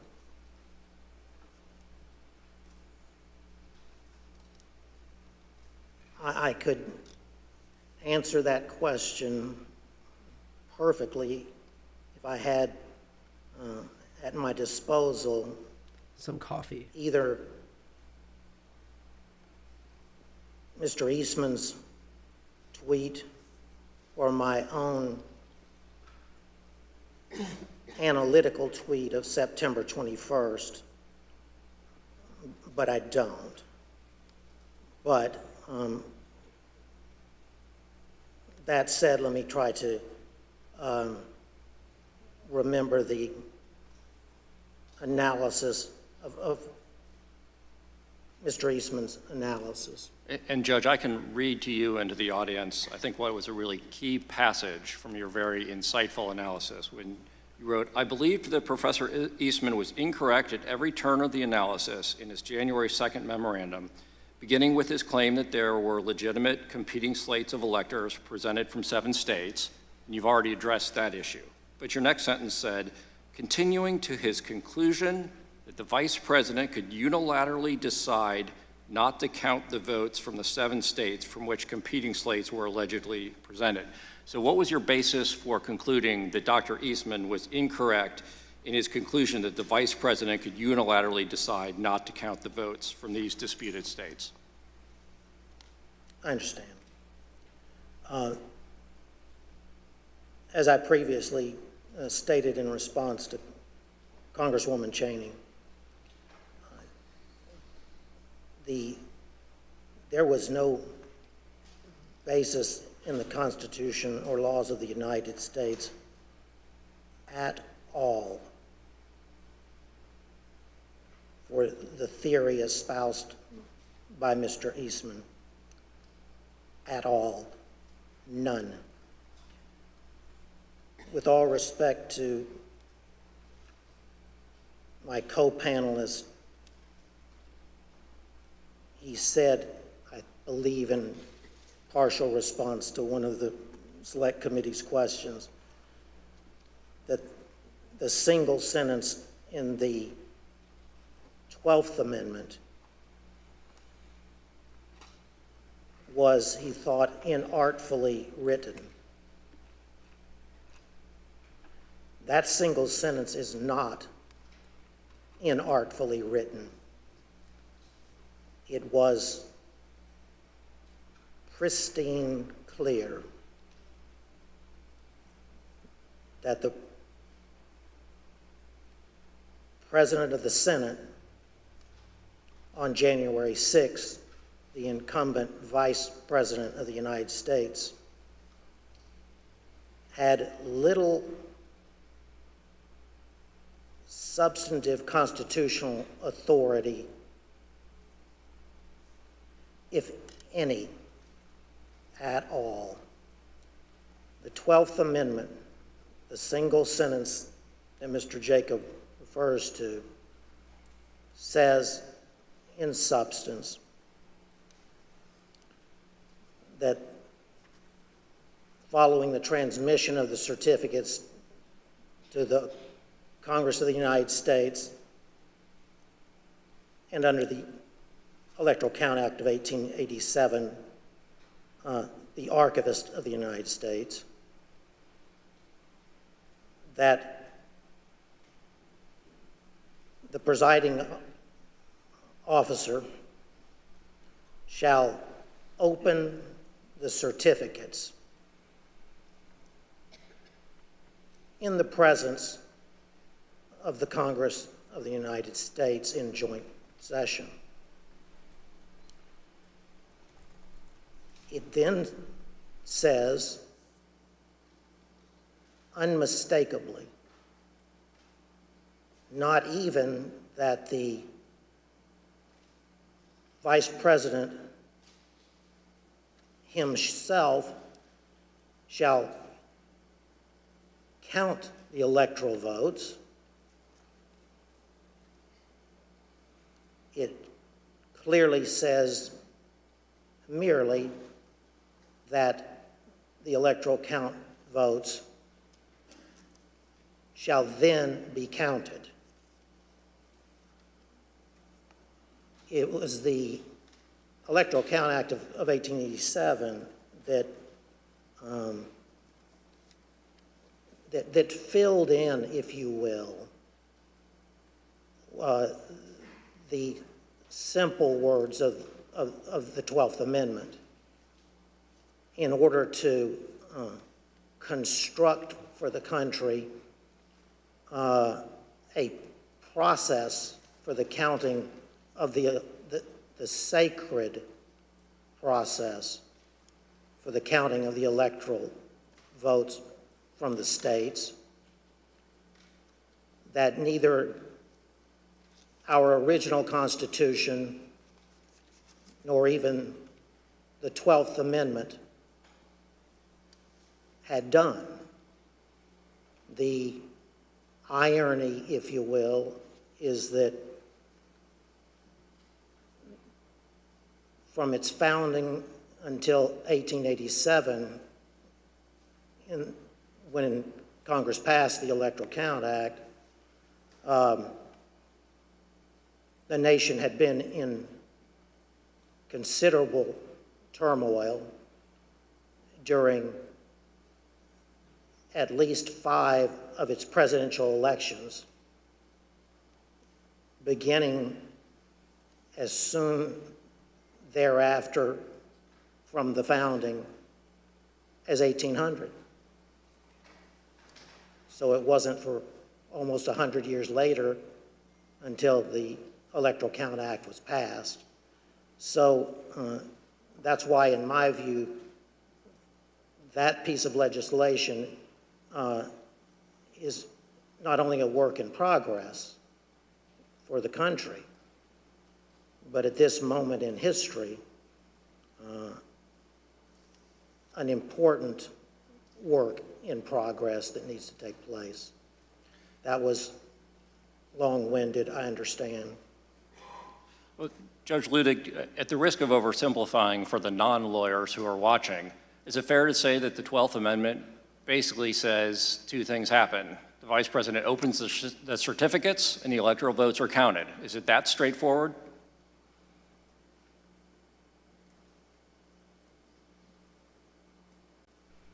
Say yes, simple answer. I would not want that to be my testimony before the Congress of the United States. The language of the 12th Amendment is that simple. Thank you, Judge. Mr. Jacob, I have a question for you. I believe during your deposition before this committee, you said something to the effect of you'd read every word written about the 12th Amendment, the Electoral Count Act, and historical practice. I know in response to the chairman's earlier question, you gave your bottom line conclusion, but can you tell us a little bit about the process that you and your colleagues went through of researching this issue and what conclusion you came to after your thorough research? So, you, as a lawyer who's analyzing a constitutional provision, you start with the constitutional text, you go to structure, you go to history. So we started with the text. We did not think that the text was quite as unambiguous as Judge Ludig indicated. In part, we had a constitutional crisis in 1876 because in that year, multiple slates of electors were certified by multiple slates. And when it came time to count those votes, the antecedent question of which ones had to be answered. That required the appointment of an independent commission. That commission had to resolve that question, and the purpose of the Electoral Count Act of 1887 had been to resolve those latent ambiguities. Now, I'm in complete agreement with Judge Ludig. It is unambiguous that the Vice President does not have the authority to reject electors. There is no suggestion of any kind that it does. There is no mention of rejecting or objecting to electors anywhere in the 12th Amendment. And so the notion that the Vice President could do that certainly is not in the text. But the problem that we had and that John Eastman raised in our discussions was we had all seen that in Congress in 2000, in 2004, in 2016, there had been objections raised to various states. And those had even been debated in 2004. And so here you have an amendment that says nothing about objecting or rejecting, and yet we did have some recent practice of that happening within the terms of the Electoral Count Act. So we started with that text. And I recall in my discussion with the Vice President, he said, I can't wait to go to heaven and meet the framers and tell them the work that you did in putting together our Constitution is a work of genius. Thank you. It was divinely inspired. There is one sentence that I would like to talk to you a little bit about. So then we went to structure. And again, the vice president's first instinct here is so decisive on this question. There's just no way that the framers of the Constitution, who divided power and authority, who separated it out, who had broken away from George III and declared him to be a tyrant, there was no way that they would have put in the hands of one person the authority to determine who was going to be president of the United States. And then we went to history. We examined every single electoral vote count that had happened in Congress since the beginning of the country. We examined the Electoral Count Act. We examined practice under the Electoral Count Act. And critically, no vice president in 230 years of history had ever claimed to have that kind of authority, hadn't claimed authority to reject electoral votes, had not claimed authority to return electoral votes back to the states. In the entire history of the United States, not once had a joint session ever returned electoral votes back to the states to be counted. And in the crisis of 1876, Justice Bradley of the United States Supreme Court, who supplied the decisive final vote on that commission, had specifically looked at that question and said, first, the vice president clearly doesn't have authority to decide anything, and by the way, also does not have authority to conduct an investigation by sending things back out for a public look at things. So the history was absolutely decisive, and again, part of my discussion with Mr. Eastman was, if you were right, don't you think Al Gore might have liked to have known in 2000 that he had authority to just declare himself president of the United States? Did you think that the Democrat lawyers just didn't think of this very obvious quirk that he could use to do that? And of course, he acknowledged Al Gore did not and should not have had that authority at that point in time. But so text, structure, history, I think what we had was some ambiguous text that common sense and structure would tell you the answer cannot possibly be that the vice president has that authority. As the committee already played the vice president's remarks, there is almost no idea more un-American than the notion that any one person would choose the American president. And then unbroken historical practice for 230 years that the vice president did not have such an authority. Thank you. I reserve the remainder of my time. Mr. Jacob, you weren't the only one who knew that the legal theory was wrong, though. Here's what various advisors to the president thought about that theory. You've been clear repeatedly with Mr. Meadows about you and the vice president having a different view about his authority on January 6th. I believe I had. Did Mr. Meadows ever explicitly or tacitly agree with you or say, yeah, that makes sense, or okay?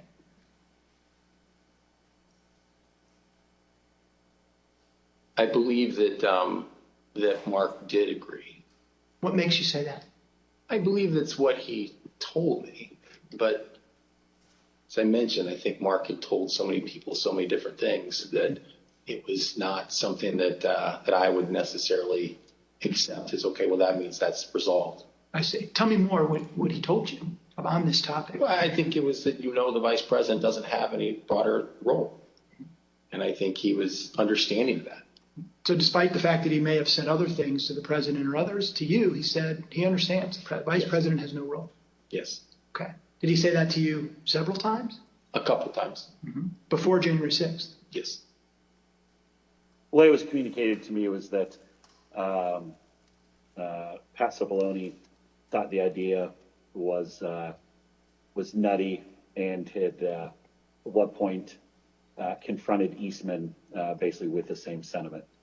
Pat expressed his admiration for the vice president's actions on the day of the 6th and said that he concurred with the legal analysis that our team had put together to reach that point. It made no sense to me that in all the protections that were built into the Constitution for a president to get elected and steps that had to be taken, that the power to choose the next president would be sitting with the vice president. Do you know if Mr. Clark or Mr. Morgan, is it Morgan, thought about that, Mr. Eastman's advice? Yeah, they thought he was crazy. Do you know if they ever expressed an opinion on whether they thought the vice president had the power that John Eastman said he did? I know for a fact I heard both say that his theory was crazy, that there was no validity to it in any way, shape, or form. And did they express that before January 6th? Yes. To whom? I think anyone who would listen. Okay, what were your prior interactions with Eastman? He described for me what he thought the ambiguity was in the statute, and he was walking through it at that time. And I said to him, hold on a second, I want to understand what you're saying. You're saying that you believe the vice president, acting as president of the Senate, can be the sole decision maker as to, under your theory, who becomes the next president of the United States? And he said, yes. And I said, are you out of your effing mind? Right? And that was pretty blunt. I said, you're completely crazy. I said, you're going to turn around and tell 78 plus million people in this country that your theory is this is how you're going to invalidate their votes because you think the election was stolen? And I said, they're not going to tolerate that. He said, you're going to cause riots in the streets. And he said words to the effect of there's been violence in the history of our country, Eric, to protect the democracy or protect the republic.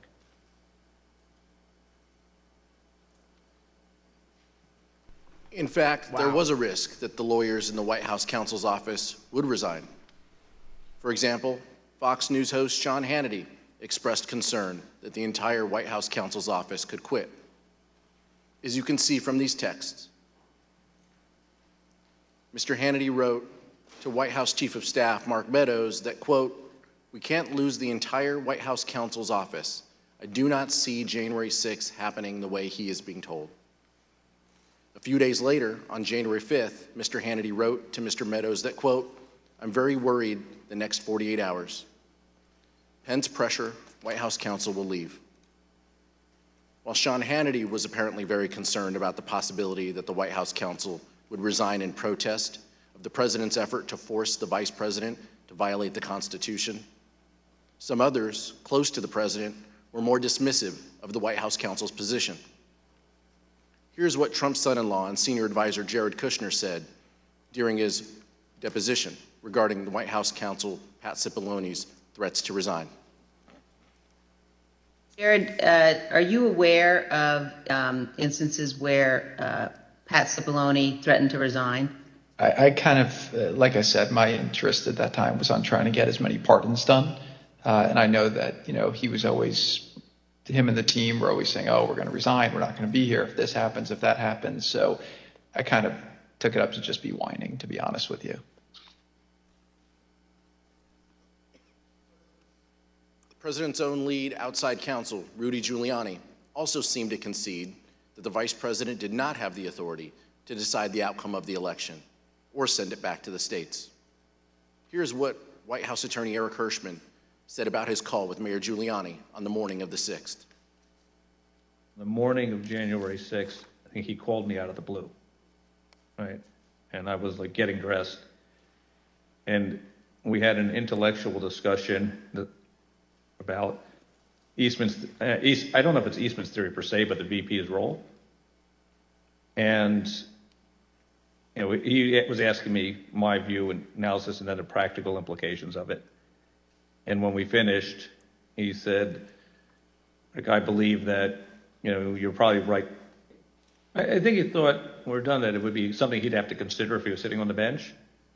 But he'd probably come down in that, you couldn't interpret it or sustain the argument long term. Of course, the fact that Mayor Giuliani seemed to admit that the theory was wrong did not stop him from going before the crowd just a few hours later on January 6th and saying the exact opposite. Here's Mayor Giuliani's speech at the Ellipse rally on January 6th. We're here just very briefly to make a very important 2 points. Number one, every single thing that has been outlined as the plan for today is perfectly legal, I have Professor Eastman here with me to say a few words about that. He's one of the preeminent constitutional scholars in the United States. It is perfectly appropriate, given the questionable constitutionality of the Election Counting Act of 1887, that the Vice President can cast it aside, and he can do what a president called Jefferson did when he was Vice President.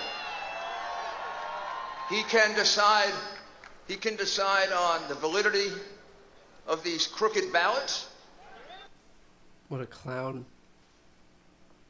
Or he can send it back to the legislatures, give them 5 to 10 days to finally finish the work. And here's what Dr. Eastman said in his speech at the Ellipse on January 6th. And all we are demanding of Vice President Pence is this afternoon at 1 o'clock, he let the legislatures of the state look into this so we get to the bottom of it and the American people know whether we have control of the direction of our government or not.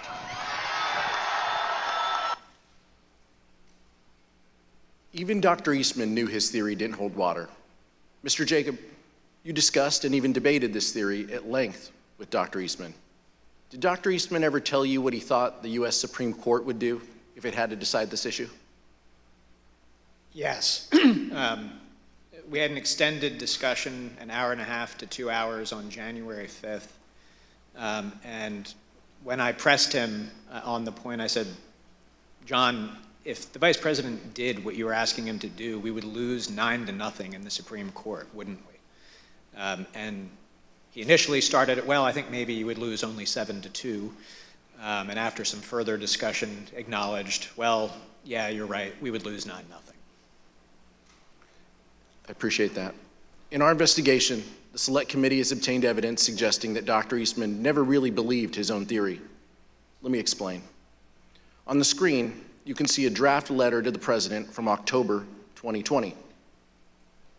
In this letter, an idea was proposed that the Vice President could determine which electors to count at the joint session of Congress. But the person writing in blue eviscerates that argument. The person who wrote the comments in blue wrote, quote, "The 12th Amendment only says that the President of the Senate opens the ballots in the joint session and then, in the passive voice, that the votes shall then be counted." The comments in blue further state, "Nowhere does it suggest that the President of the Senate gets to make the determination on his own." Judge Ludig, does it surprise you that the author of those comments in blue was in fact John Eastman?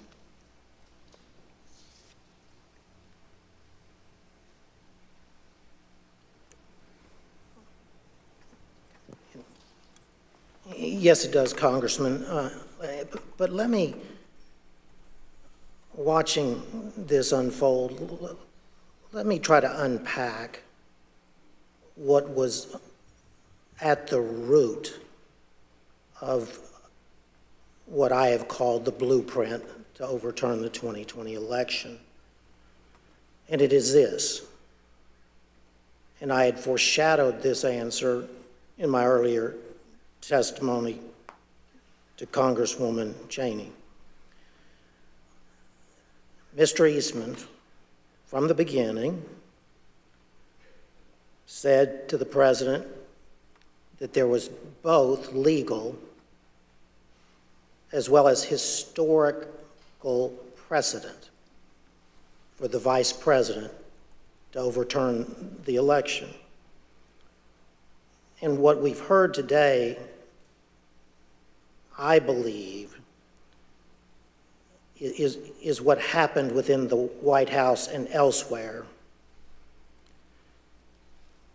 as all the players led by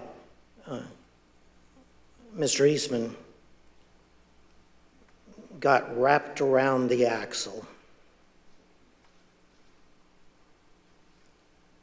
by the historical evidence claim by Mr. Eastman. Let me explain very simply. This is what I said would require a digression that I would be glad to undertake if you wished. In short, if I had been advising the Vice President of the United States on January 6th,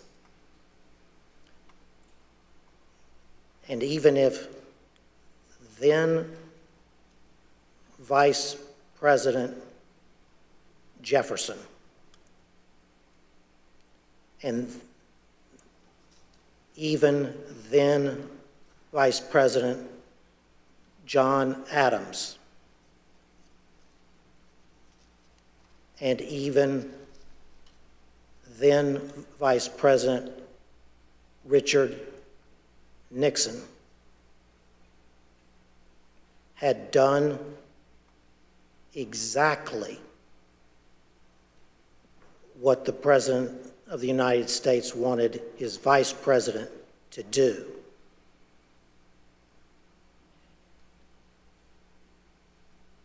I would have laid my body across the road before I would have let the Vice President overturn the 2020 election on the basis of that historical precedent.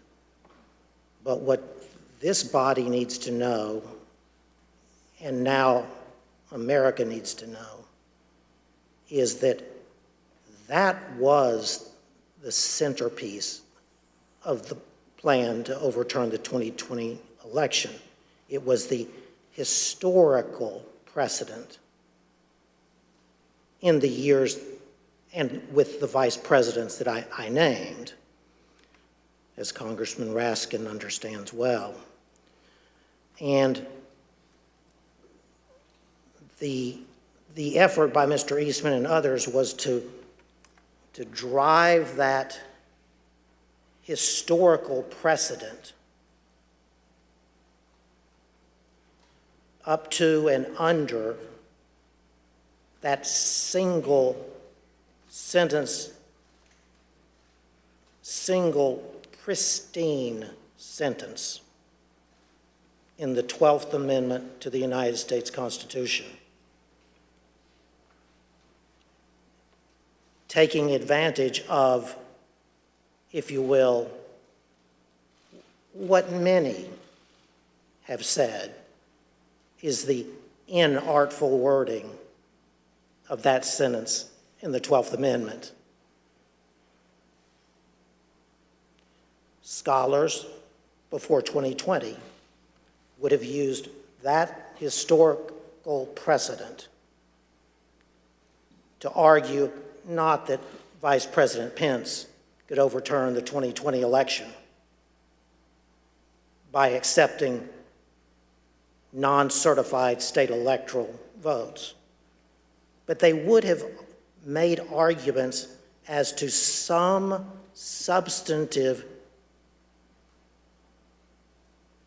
not merely procedural, authority possessed by the Vice President of the United States on the statutorily prescribed day for counting the Electoral College votes. This is constitutional mischief. Judge, I think that's a good point, and I think it kind of begs the question that if the vice president had this power to determine the outcome of a presidential election, why hasn't it ever been used before? Why hasn't that ever happened? Why hasn't a vice president simply rejected the outcome of an election and declared someone else the winner? And instead, as the chairman mentioned in his opening, for over 2 centuries, vice presidents have presided over the joint sessions of Congress in a purely ceremonial role. This even includes, as Mr. Jacob mentioned, Vice President Al Gore. For those of us who are old enough to remember, the 2000 election came down to one state, Florida. There were weeks of recounts and litigation after the election, and Al Gore conceded. Of course, Al Gore was vice president at the time. But he never suggested that he could simply declare himself the winner of the 2000 election when he presided over the counting of the electoral votes. Let's hear what Vice President Gore said when he described the situation he faced in 2000.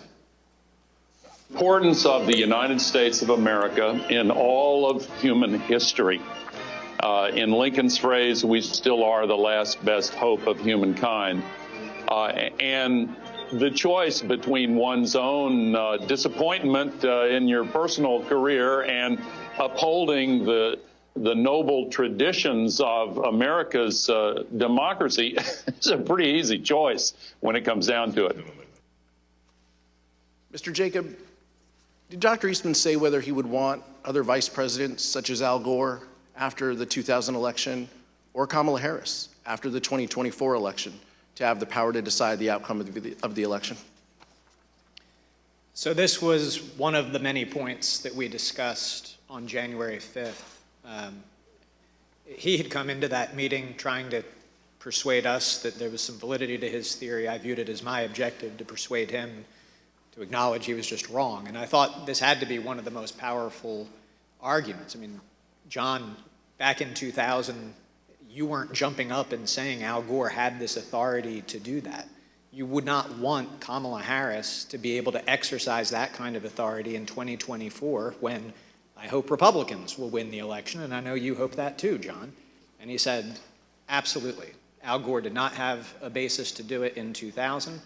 Kamala Harris shouldn't be able to do it in 2024, but I think you should do it today.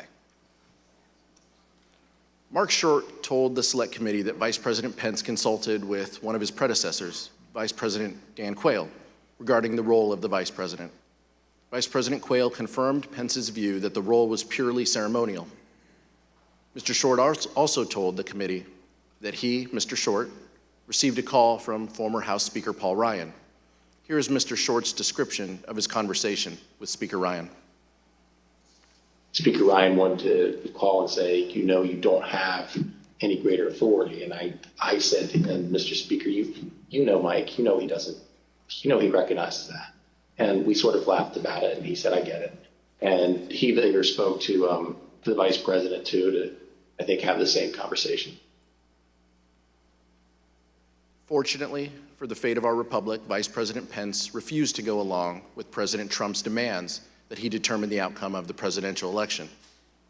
Mr. Jacob, what was the vice president's reaction when you discussed with him the theory that the vice president could decide the outcome of the election?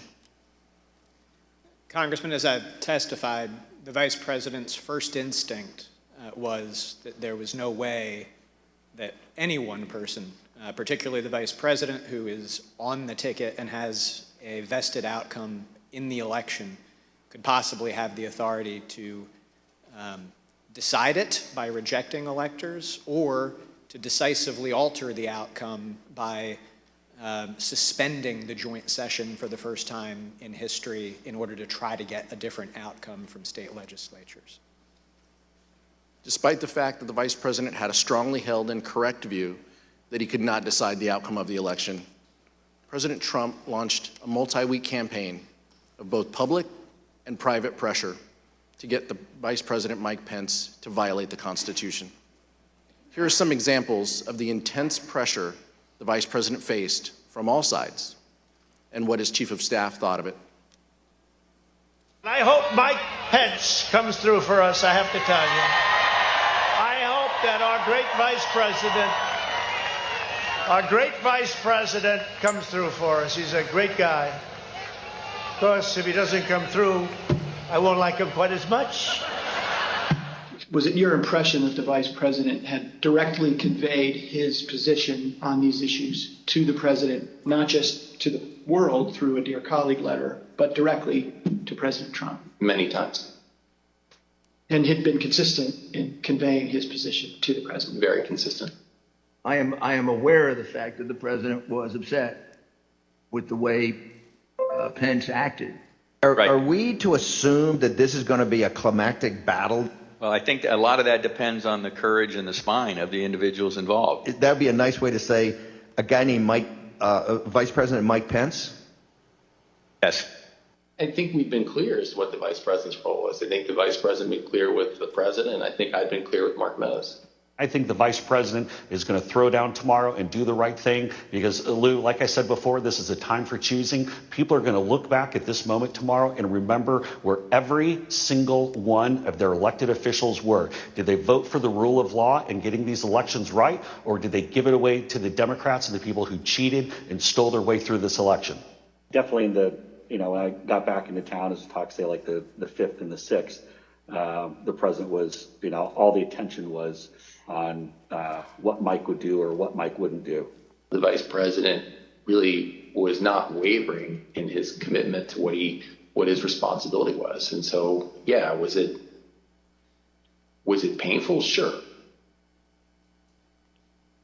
The president's pressure campaign started in December.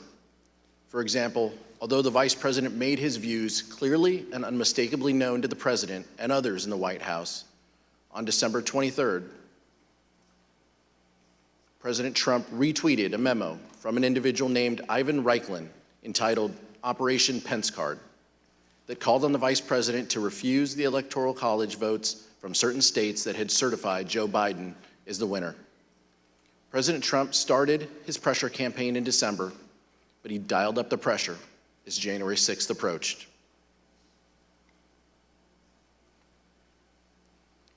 The testimony we have received in our investigation indicates that by the time January 4th arrived, President Trump had already engaged in a, quote, multi-week campaign to pressure the vice president to decide the outcome of the election.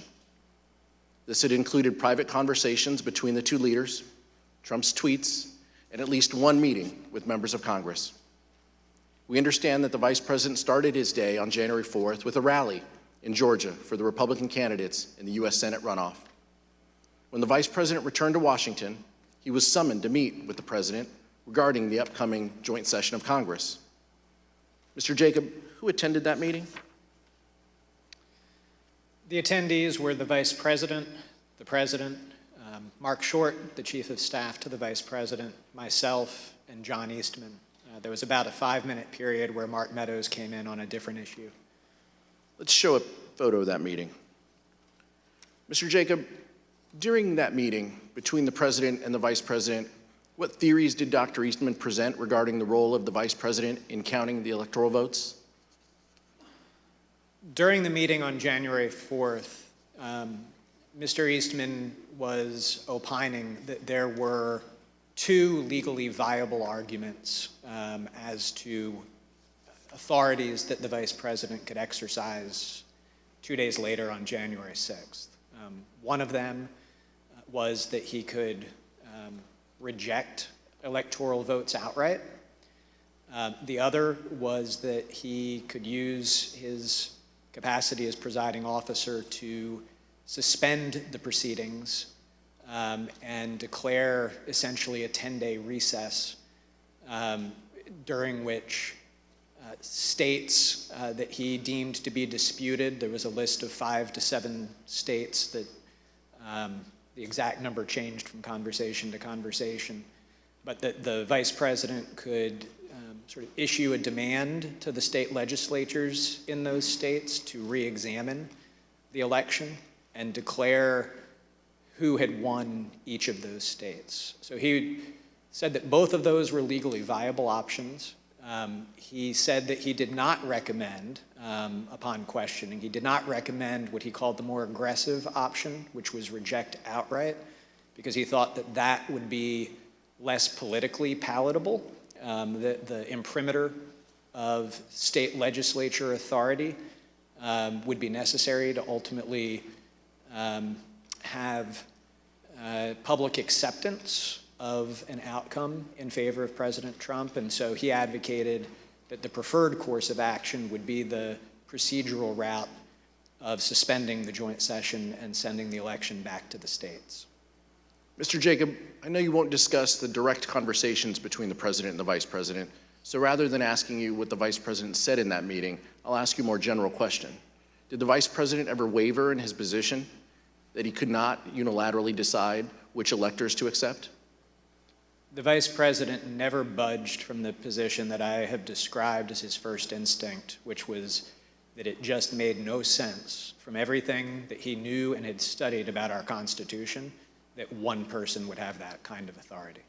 And did the vice president ever waver in his position that he could not delay certification and send it back to the states? No, he did not.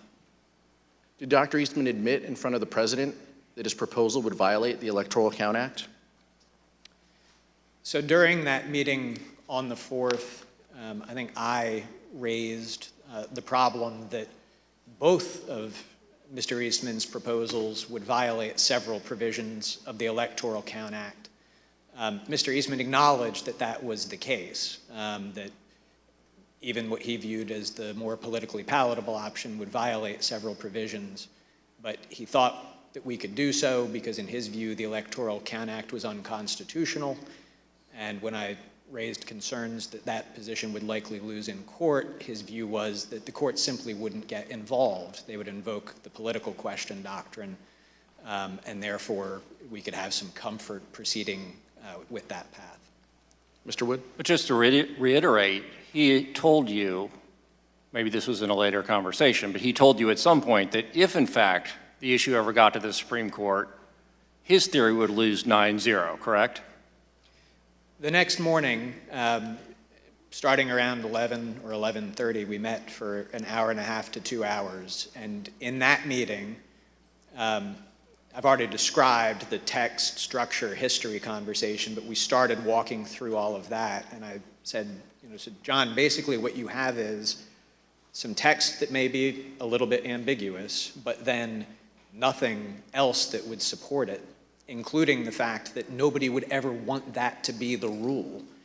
Wouldn't we lose 9-0 in the Supreme Court?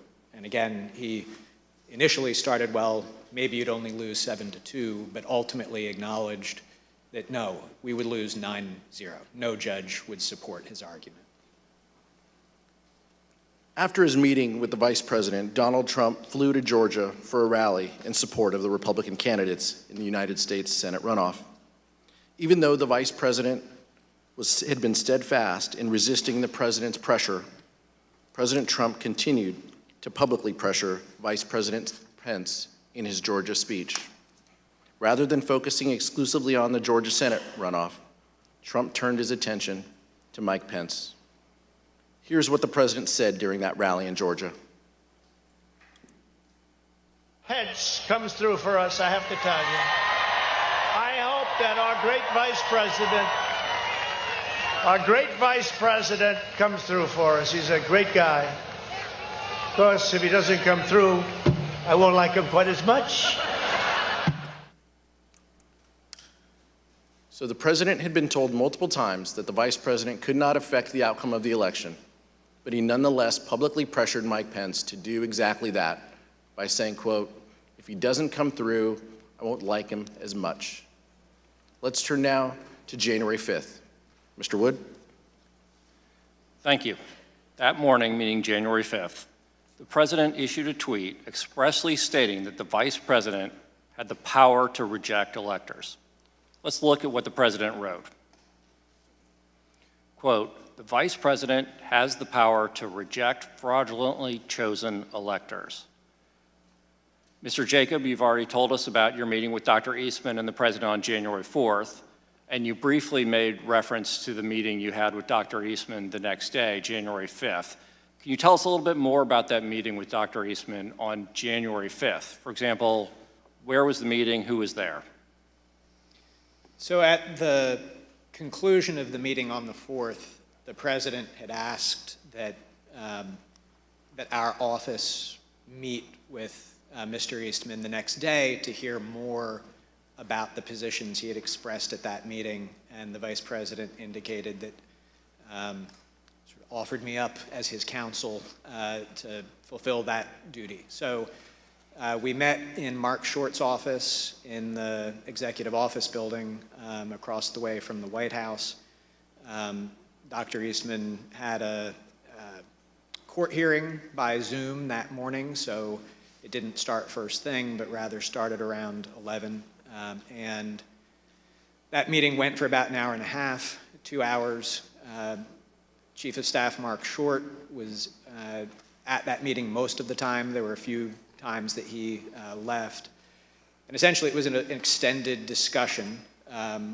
What most surprised me about that meeting was that when Mr. Eastman came in, he said, "I'm here to request that you reject the electors."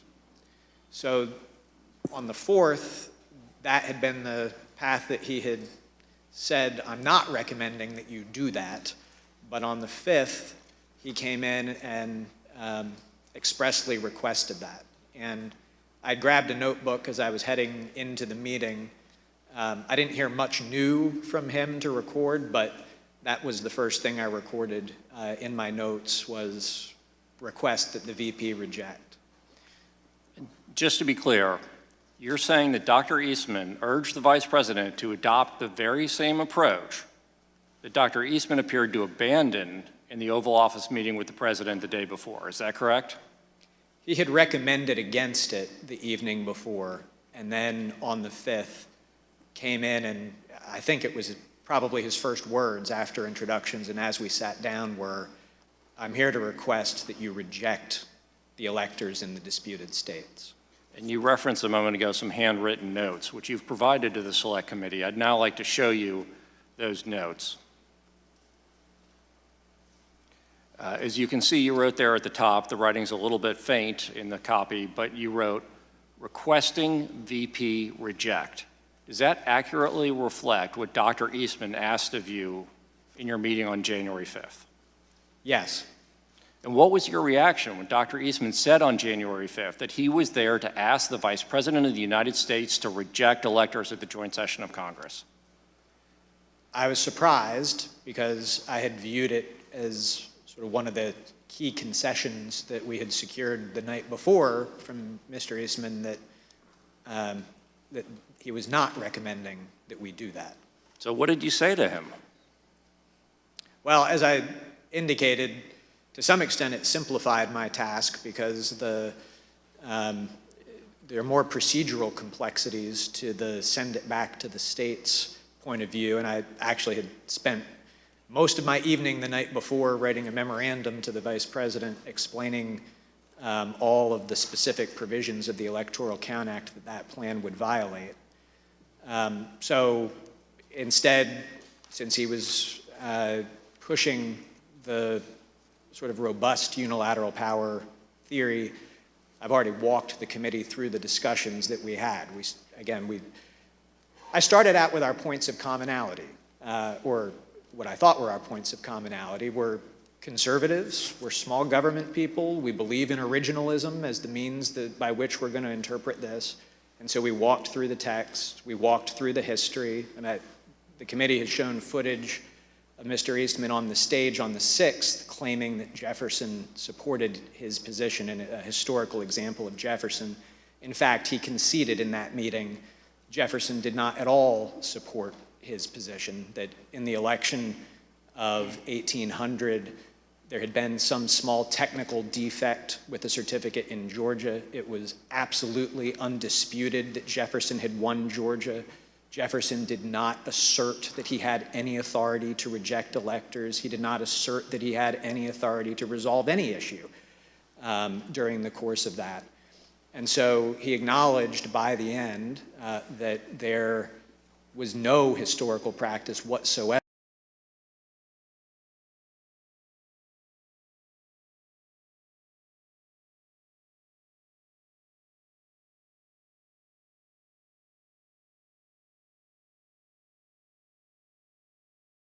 that supported his position. He had initially tried to push examples of Jefferson and Adams. He ultimately acknowledged they did not work, as we've covered. He acknowledged it would lose 9-0 in the Supreme Court.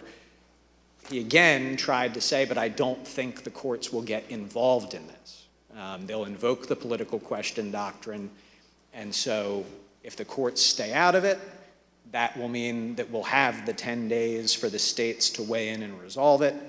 And then they'll send back the Trump slates of electors and the people will be able to accept that.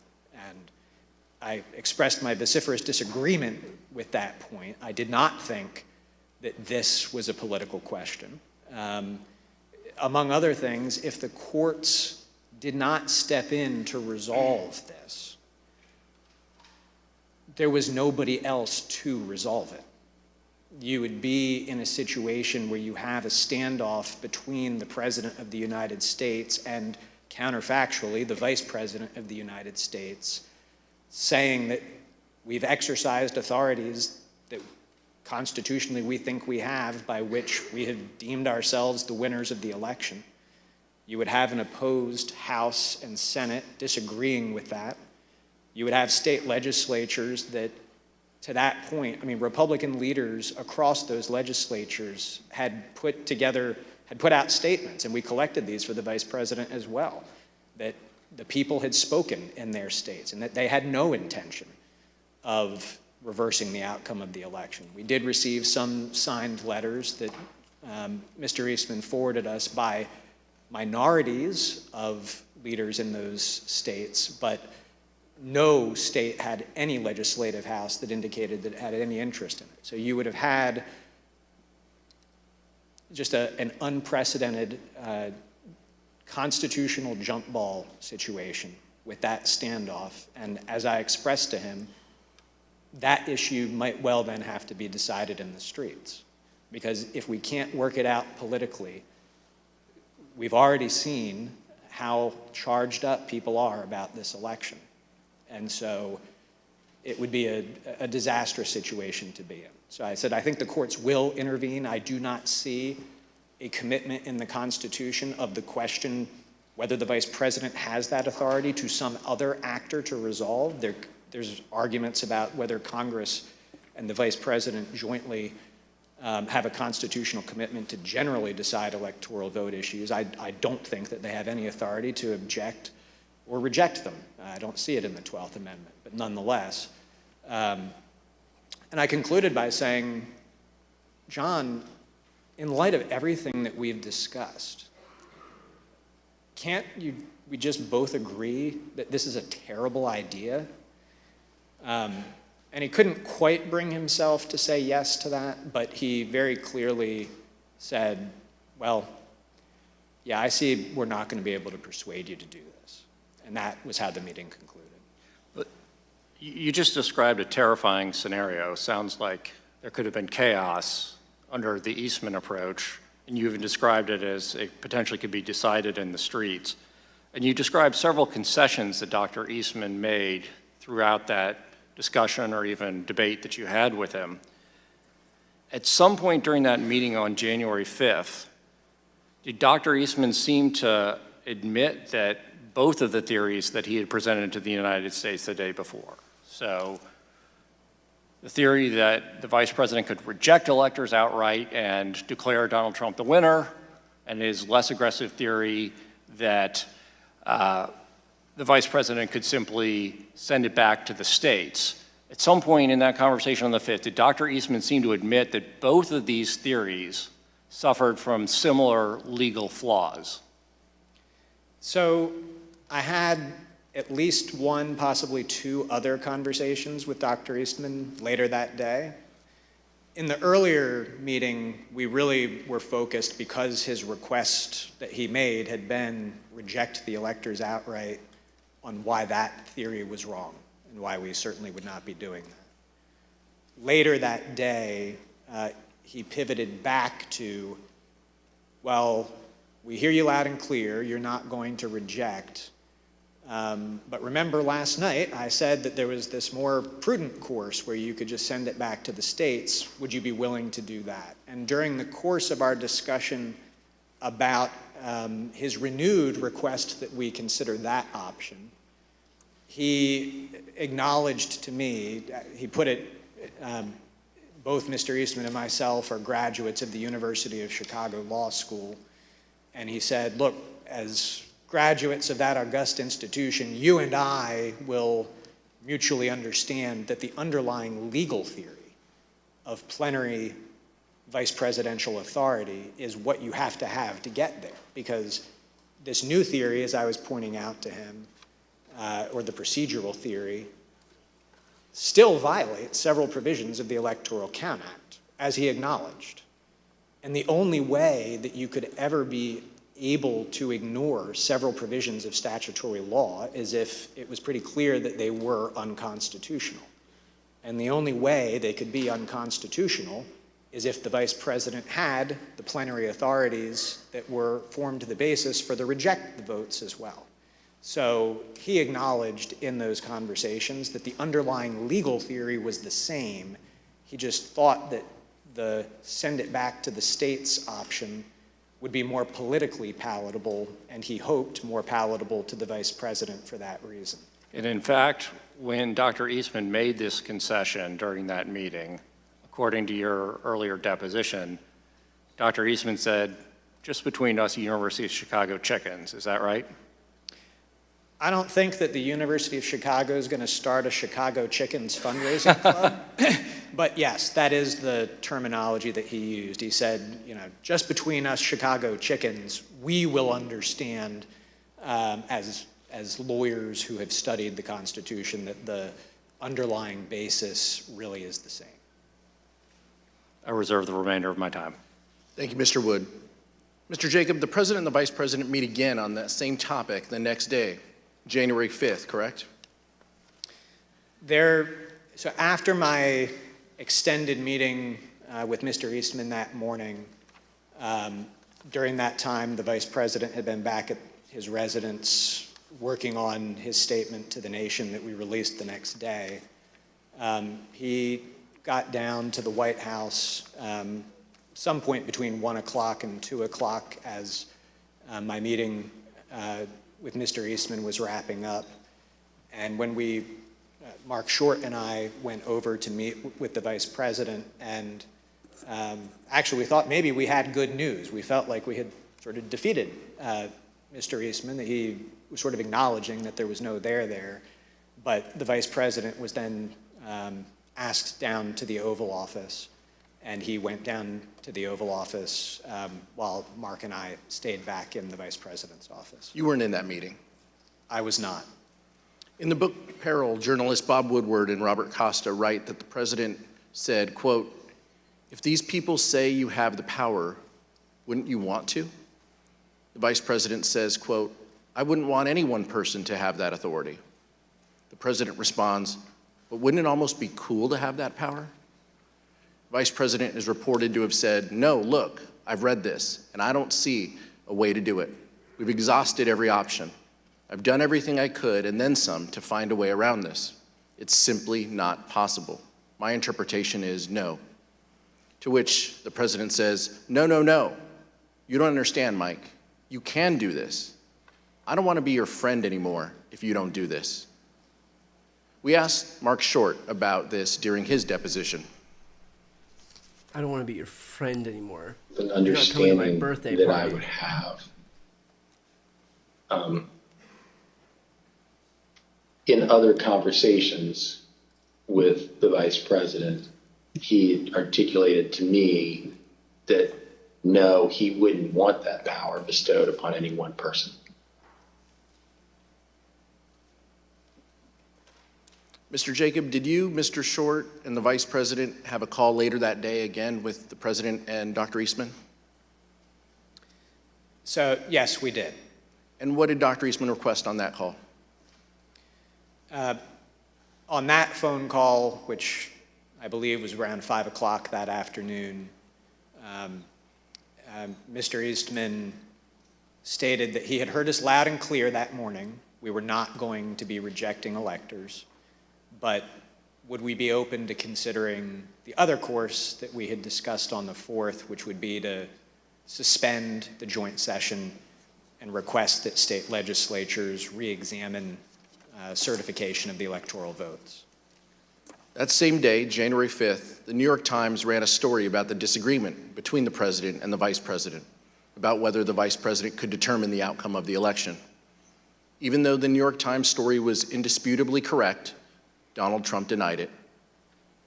Trump issued a statement claiming that the vice president had agreed that he could determine the outcome of the election, despite the fact that the vice president had consistently rejected that position. Let's look at what the president said in his statement. Quote, The New York Times report regarding comments Vice President Pence supposedly made to me today is fake news. He never said that. The Vice President and I are in total agreement that the Vice President has the power to act. Mr. Jacob, how did the Vice President's team react to the statement from the President that the Vice President could take an active role in determining the winner of the presidential election? We were shocked and disappointed because whoever had written and put that statement out, it was categorically untrue. Vice President's Chief of Staff Mark Short had an angry phone call with Trump campaign senior advisor Jason Miller about this statement. Here's what Mr. Short and Mr. Miller told the committee about that call. Okay. Tell me about the conversation you had with Jason. It was brief. I was irritated and expressed displeasure that a statement could have gone out that misrepresented the Vice President's viewpoint without consultation. The statement says the Vice President and I are in total agreement that the Vice President has the power to act. Is that incorrect? I think the record shows that that's incorrect. Yeah. I mean, we've been through many documents that clarify that this is not where the Vice President was. Right. So essentially, the President is sending out a baldly false statement about being in alignment, purported alignment with the Vice President, despite all of the predicate that you indicated had gone before about their respective positions. Is that effectively what happened? I interpret the statement as false. I'll let you figure out who sent it out. When Mark Short contacted you, he was upset. Is that what you said? He clearly was not pleased. Tell us what he said. What's the process for putting out a statement for a meeting where only two people were in the room? Did he ask you to retract the statement? No, I think it went right to what's the process for putting out a statement for a meeting when only two people were in the room. And he clearly disagreed with the substance, though, right? Because he said the Vice President doesn't agree with this. Trying to think what exactly he said. I mean, the tone was very clearly that he used some language to strongly infer that the Vice President disagreed with that take, but I don't remember what that language was. Did he dictate this statement? He dictated most of it. I mean, typically on these, I might have a couple of wording suggestions, or maybe I, have a sentence or a rough framework or something of that. But I know with specificity on this one that it was me and him on the phone talking through it, and ultimately the way this came out was the way that he wanted to. The dispute between the President and the Vice President had grown to the point where the Vice President's Chief of Staff, Mark Short, was concerned that the President could, in Mr. Short's words, quote, lash out at the Vice President on January 6th. In fact, Mr. Short was so concerned about it that he talked with the head of the Vice President's Secret Service detail on January 5th. Here is Mr. Short. Concern was for the Vice President's security, and so I wanted to make sure the head of the Vice President's Secret Service was aware that that likely, as these disagreements became more public, that the President would lash out in some way. After the recess, we will hear that Mark Short's concerns were justified. The Vice President was in danger. Mr. Chairman, I reserve. Pursuant to the order of the committee of today, the chair declares the committee in recess for a period of approximately 10 minutes.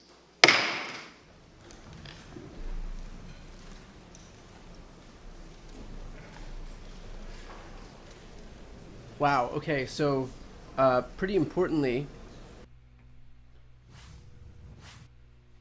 the last thing we just found out is Jason Miller admitted that Trump dictated the statement that he and Pence were in, quote, total agreement that Pence had the power to act. Obviously, completely false, because Donald Trump knew, not only because of his other conversations with people, but because of conversations that he had just prior between their staff, where they made abundantly clear, where you hear Mark Short say and make abundantly clear that they didn't, that they weren't in agreement, that Pence didn't agree with this idea that he could unilaterally, refuse to certify the election results.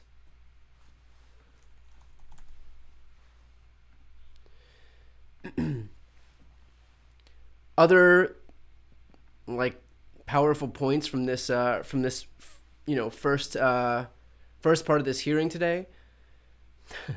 We just recently heard Trump say the quote, and this was to Mike Pence, "I don't want to be your friend anymore if you don't do this," and that was said by Donald Trump, who is a full-grown man, and he said that to Mike Pence, who is also a full-grown man, about trying to get him to help him steal a free and fair election. So just in case you were wondering what the level of discourse was going on, it was basically the Washington, D.C. equivalent of, "You're not coming to my birthday party and we're going to have cosmic bowling and you don't get to participate in that." Going to Judge Ludig, who was the judge that was speaking very slowly earlier today. I think clearly Judge Ludig is not the ideal witness generally, just because he's not very compelling, and he says about 9 words a minute. But I think the important part in terms of why he came is because he's highly respected in conservative circles. He is Ted Cruz's mentor. He was someone for whom John Eastman clerked, which is especially important. So to have John Eastman, who clerked for Judge Ludig, and then Judge Ludig to come out and basically just denigrate this entire plan by John Eastman, is as impactful as it can get, if of course you care about that kind of stuff. For people who care that John Eastman, isn't a piece of shit, who care about what people say, this would in theory have a big impact. I want to read a couple tweets. This is Neil Katyal, who said, "This has to be the nightmare for every federal law clerk ever, having your own judge testify against you in Congress and to have another former clerk ask the questions. I think of the 2 judges for whom I clerked akin to my parents, and every one of the clerks part of the family." So he's saying these judges are seen as these revered figures for them. If you're a clerk, the judge that you clerked for is this revered figure. He's saying he sees these judges as akin to his parents and the other clerks as part of his family. So you have a different Ludig clerk, and Ludig himself just basically explaining how John Eastman's legal theory had no basis in reality, and one would think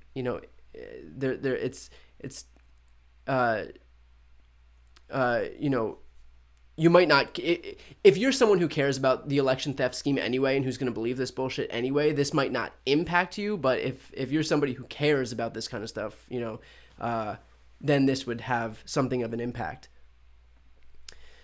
Just a couple more that I think, more points I think were important. Eastman himself admitted in an email that the fake slate of electors, quote, had no legal weight, and referred to them as, quote, dead on arrival in Congress. So even Eastman himself, who was pushing this scheme forward, knew that this scheme had no validity, had no legal validity, which I think is especially important because it just continues to show, one example after the next, how all of these people knew that what they were doing was baseless. It had no legal grounding. All of the people, all of the rest of the people in their orbit had already told them that it had no legal grounding. You have the vice president's team who was conferring with Trump's team, who said that if this idea that the vice president could just unilaterally decide whether or not to allow the election results to move forward was a real thing, why wouldn't any other vice president take advantage of that. If it was a real thing, why wouldn't Al Gore have said like, oh, you know what? Yeah, we might have lost this election, but if I get to choose, screw it. We're president and VP again. Like, it just doesn't make any sense. And admittedly from them, this isn't, it wouldn't have gotten even, more than 2 Supreme Court justices. I think they were referring to, of course, Alito and Thomas, who are just, prime examples of jurisprudence excellence. So anyway, but they conceded as well that it would likely fail 9-0. And of course, the Supreme Court had ruled in other cases. I think there was that Texas case where they tried to invalidate the election results in like Michigan, Georgia, maybe Nevada and Wisconsin, I believe, or Pennsylvania. And the Supreme Court also rejected that case. So this idea that the Supreme Court would just say, you know what, starting now, the vice president just has the unilateral ability to reject the votes of, 81 million people is just so backwards on its face. And they knew that. Even Eastman himself admitted that this whole plan was complete bullshit. He pushed forward with it anyway because his whole plan was to just try to stage this coup, and he did so with corrupt intent, just like Donald Trump moved forward with his plans with corrupt intent, because all of these people knew the truth. They were told the truth numerous times. That's what this committee is showing over and over and over again, that all these people were told reality, were given the objective reality of what their plan that their plan wasn't realistic, that it didn't carry any legal weight, that it was just completely baseless. It didn't pass constitutional muster. It wouldn't pass judicial muster. It wouldn't last in the Supreme Court. It would get laughed out of any courtroom. And yet they chose to move forward anyway. They chose to lie every step of the way and say that Trump had that there was fraud, for example, or that these state legislators had the ability to refuse to send the proper slate of electors, or that the vice president could refuse to certify the electoral votes, even though they had just spoken to the vice president's staff and they said, no, we are not willing to do this. They pushed forward anyway because their only plan was to just lie about this stuff, to do whatever they can, despite the facts, despite what they knew. So that's where we're at right now. We've got a few minutes left until this committee picks back up.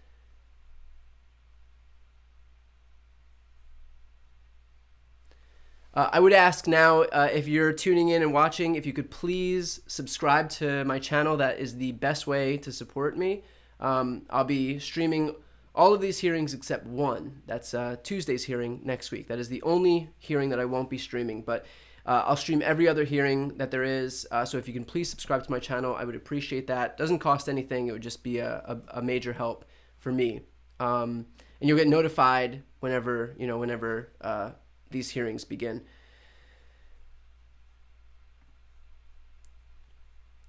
For people that are just tuning in also, that may not have heard the early part of like my commentary before this hearing.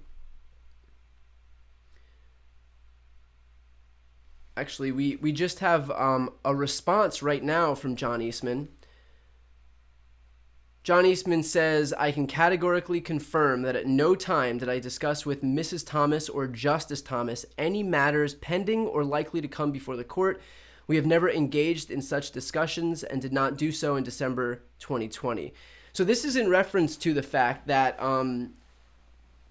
there was breaking news yesterday, I believe, from the Washington Post, although don't quote me on that, that Ginny Thomas had discussions with John Eastman. John Eastman, of course, is the lawyer responsible for creating this whole framework that Mike Pence was able to just like unilaterally not accept the slate of electors and like send it back to the states. Well, initially, they had wanted him to just outright reject it, and then they were like, okay, well then at least just send it back to the states. And of course, the states would. There were enough Republican-led legislatures in the states where they could send an alternate slate of electors. So that was their plan for Mike Pence. There was then reporting that Ginny Thomas, who's Supreme Court Justice Clarence Thomas's wife, had conversations with John Eastman. And by the way, this is the same woman who we had also found out in the week prior had sent something like 29 emails to a bunch of Arizona state legislators trying to get them to refuse to certify the election results and to like stand up for your country. And this is the moment where you can fight back against the evil Democrats, blah, blah, blah. So John Eastman just released his statement during this hearing in the last few minutes, and he said, "I can confirm it that at no time did I discuss with Mrs. Thomas or Justice Thomas any matters pending or likely to come before the court." Of course, the only way to be sure about this is if John Eastman actually testifies for the committee. So it'll be interesting to see whether he testifies, and if he doesn't testify, whether they'll subpoena him and enforce that subpoena. Also, whether the DOJ is doing anything with John Eastman in terms of subpoenaing him to come and testify. But this isn't the first time that somebody said something on Twitter and then immediately had that debunked. So I know the committee is now looking into whether Ginny Thomas is going to come and speak to them voluntarily. If not, we'll see what happens next. It would be like a miscarriage of justice if she refuses to comply with a voluntary request to come speak to that committee, if they don't then subpoena her. It's basically saying nobody has to comply with our request to come speak to a congressional committee, because we're just gonna like force your hand on everything. So we'll see what happens in terms of like whether they actually exert some pressure and subpoena Ginny Thomas. But you know, her involvement in this is pretty staggering. And if the tables were turned, I think you would have every single Republican and conservative commentator, lawmaker, and media figure calling on an endless loop for some accountability. And Democrats should do exactly the same thing. Exactly the same thing. It would be insane for us not to.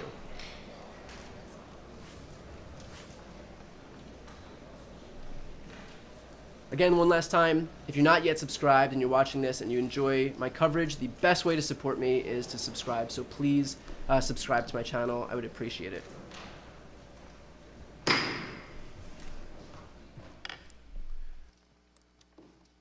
Committee will be in order. Gentleman from California, Mr. Aguilar, is recognized. I'd now like to turn to the events of January 6, 2021, which turned out to be a fateful day in our nation's history. Despite the fact that the Vice President consistently told the President that he did not have and would not want the power to decide the outcome of the presidential election, Donald Trump continued to pressure the Vice President, both publicly and privately. As you will hear, things reached a boiling point on January 6th, and the consequences were disastrous. In the middle of the night, on January 5th, into the morning of the 6th, around 1 a.m., President Trump tweeted at the Vice President, meaning that the comments in response to the President's tweet would also show up on the Vice President's Twitter feed.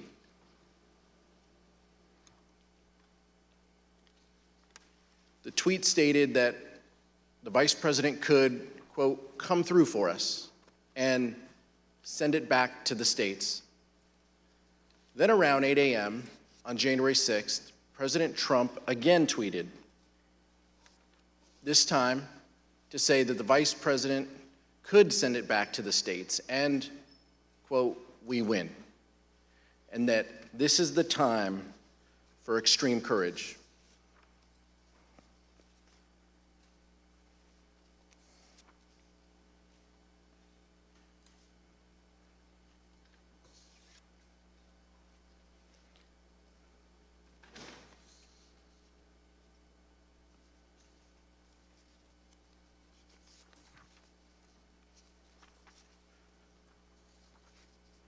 Mr. Short told us during his deposition that the Vice President started a meeting on January 6th in prayer. Here is what Mr. Short said. You arrived at the Vice President's residence. As would often be the case, I recall that knowing it would be an important day, we gathered in prayer. And often that would be something the staff member would lead. So it would have just been at that time, I believe, the vice president, myself, Greg, and Chris. And we would have just asked for guidance and wisdom, knowing that the day was going to be a challenging one. Mr. Jacob, did you go to the vice president's residences on the morning of January 6th? Yes. Who else was with you? Mark Short, Devin O'Malley, our communications director, and Chris Hodgson, our legislative affairs director. And did the vice president have a call with the president that morning? He did. Were you with the vice president during the call? So we had been putting the vice president had finalized his statement overnight. We were in the process of proofing it so that we could get that out. And we were told that a call had come in from the president. The vice president stepped out of the room to take that call, and no staff went with him. The president had several family members with him in the Oval that morning for that call. I'd like to show you what they and others told the Select Committee about that call, along with never-before-seen photographs of the president on that call from the National Archives. When I got in, somebody called me and said that the family and others were in the Oval, and do I want to come up? So I went upstairs. And who do you recall being in the Oval Office? Don Jr., Eric, Laura, Kimberly, I believe Meadows was there. At some point, Ivanka came in.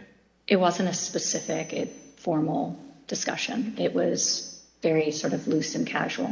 So then you said at some point there's a telephone conversation between the president and the vice president. Is that correct? Yes. When I entered the office the second time, he was on the telephone with who I later found out to be was the vice president. Could you hear the vice president or only hear the president's end? Only hear the president's end. But at some point it started off as a calmer tone and everything, and then became heated. The conversation was pretty heated. I think till it became somewhat, louder tone. I don't think anyone was paying attention to it initially. Did you hear any part of the phone call, even if just the end that the president was speaking from? I did, yes. All right, and what did you hear? So as I was dropping off the note, I remember hearing the word wimp. Either he called him a wimp. I don't remember if he said, "You are a wimp, you'll be a wimp." Wimp is the word I remember. It's also been reported that the president said to the vice president that something to the effect of, "You don't have the courage to make a hard decision." Worse, I don't remember exactly either, but something like that, yeah. Do you, you're not tough enough to make the call. It was a different tone than I'd heard him take with the vice president before. Did Ms. Trump share with you any more details about what had happened, or any details about what had happened in the Oval Office that morning? That her dad had just had an upsetting conversation with the vice president. Do you recall anything about her demeanor, either during the meeting or when you encountered her in Dan Scavino's office? I don't remember specifically. I mean, I think she was uncomfortable over the fact that there was obviously that type of interaction between the two of them. Something to the effect, the wording's wrong. I made the wrong decision 4 or 5 years ago. And the word that she relayed to that the president called the vice president, I apologize for being impolite, but do you remember what she said her father called him? The P word.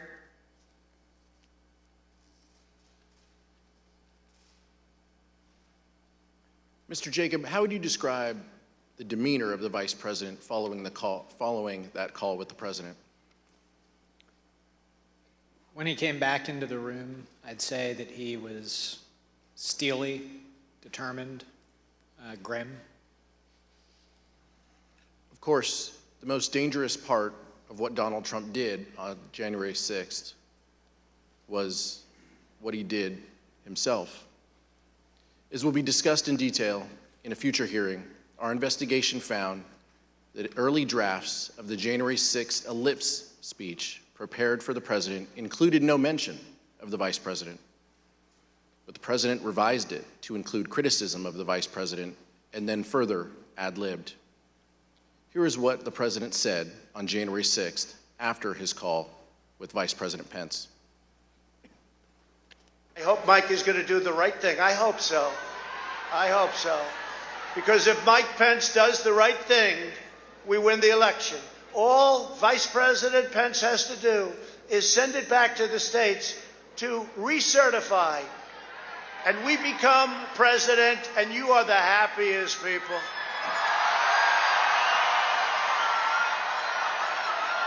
And I just spoke to Mike. I said, Mike, that doesn't take courage. What takes courage is to do nothing. That takes courage. And then we're stuck with a president who lost the election by a lot, and we have to live with that for 4 more years. We're just not going to let that happen. And Mike Pence is going to have to come through for us. And if he doesn't, that will be a sad day for our country. And they want to recertify their votes. They want to recertify. But the only way that can happen is if Mike Pence agrees to send it back. So I hope Mike has the courage to do what he has to do. And I hope he doesn't listen to the rhinos and the stupid people that he's listening to. Of course, we all know what happened next. The president's words had an effect. President Trump's supporters became angry. When the vice president issued his public letter, the crowd at the Capitol erupted in anger. The rioters who had erected makeshift gallows began chanting, "Hang Mike Pence." Testimony in our investigation has made clear what the target of the rioters' ire was: Vice President Mike Pence. The rioters breached the Capitol at 2:13 p.m.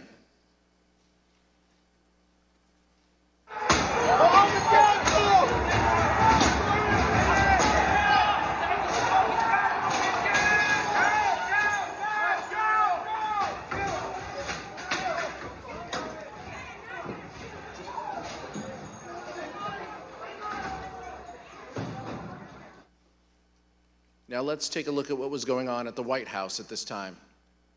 We received testimony that the President's Chief of Staff, Mark Meadows, was notified of the violence at the Capitol by 2 p.m., and likely earlier. The testimony further establishes that Mr. Meadows quickly informed the President, and that he did so before the President issued his 2:24 p.m. tweet criticizing Vice President Pence for not having, quote, courage to do what needed to be done. Here is what the President wrote in his 2:24 p.m. tweet while the violence at the Capitol was going on. And here is what the rioters thought. Nothing but a traitor, and he deserves to burn with the rest of them. So it's all escalated after Pence. What happened to Pence? Pence didn't do what we wanted. Pence voted against Trump.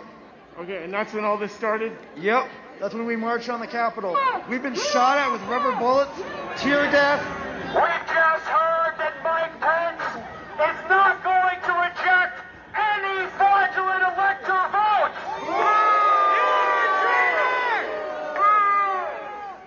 That's right. You heard it here first. Mike Pence has betrayed the United States of America. Fuck you, Mike Pence.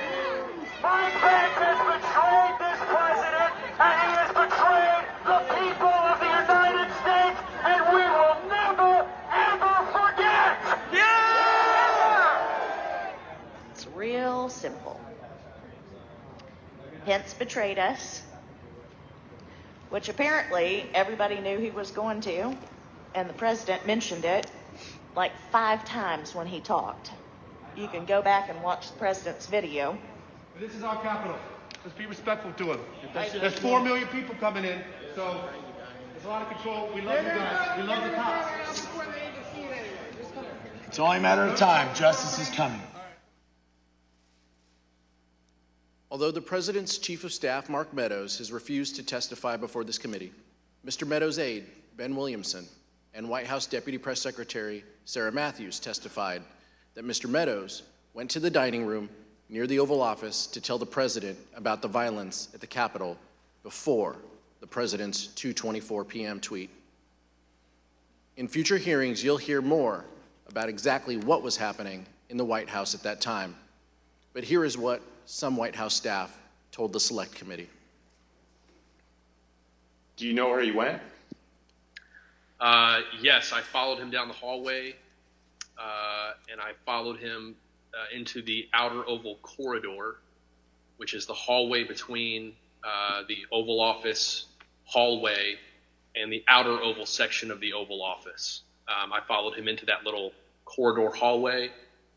I saw him walk into outer Oval. I maybe took a step into outer Oval and then left. And I don't know where he went outside of that, but it looked like he was headed in the direction of the Oval Office. You know, we had all talked about at that point about how it was bad and the, you know, situation was getting out of hand. And I know Ben Williamson and I were conferring, and we thought that the president needed to tweet something and tweet something immediately. And I think when Kaylee gave us that order of don't say anything to the media, I told her that I thought the president needed to tweet something. And then I remember getting a notification on my phone, and I was sitting in a room with Roma and Ben, and we all got a notification. So we knew it was a tweet from the president, and we looked down, and it was a tweet about Mike Pence. I believe I had sent him a text saying that we may want to put out some sort of statement because the situation was getting a little hairy over at the Capitol. And then it was common for, after I would text him, I would just go down and see him in person. You went down to speak with Mark Meadows after this. What was that conversation? Very brief. I went down and told him the same thing I have in the text that I can recall. And I don't remember anything that was said between us other than I told him that. And to my recollection, he immediately got up and left his office. Our investigation found that immediately after the president's 2:24 p.m. tweet, the crowds both outside the Capitol and inside the Capitol surged. The crowds inside the Capitol were able to overwhelm the law enforcement presence, and the vice president was quickly evacuated from his ceremonial Senate office to a secure location within the Capitol complex.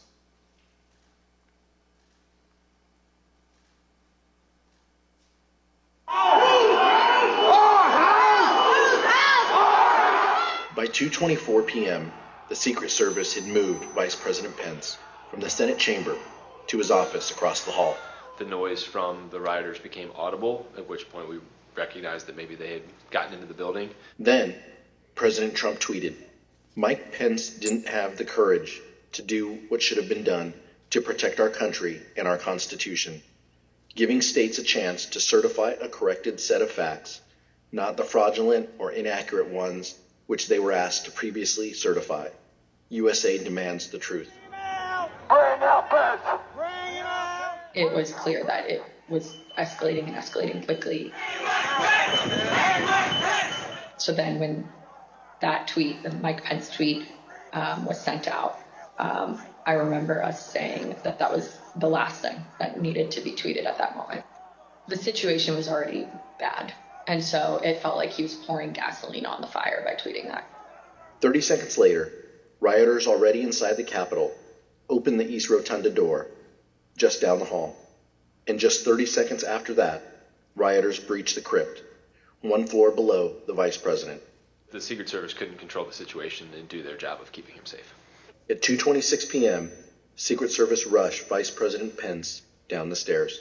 I think they've been trying to figure out whether they had a clear route to get us to wherever it was that they wanted to move us to. We moved pretty quickly down the stairs and through various hallways and tunnels to the secure location. Upon arriving there was further discussion as to whether or not we were going to leave the Capitol complex or stay where we were.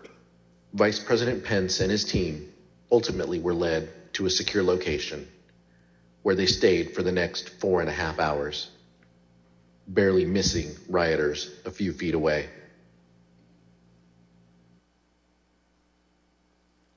Approximately 40 feet. That's all there was.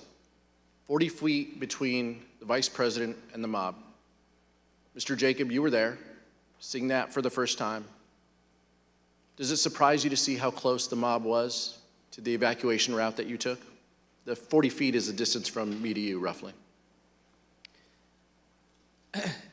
I could hear the din of the rioters in the building while we moved, but I don't think I was aware that they were as close as that.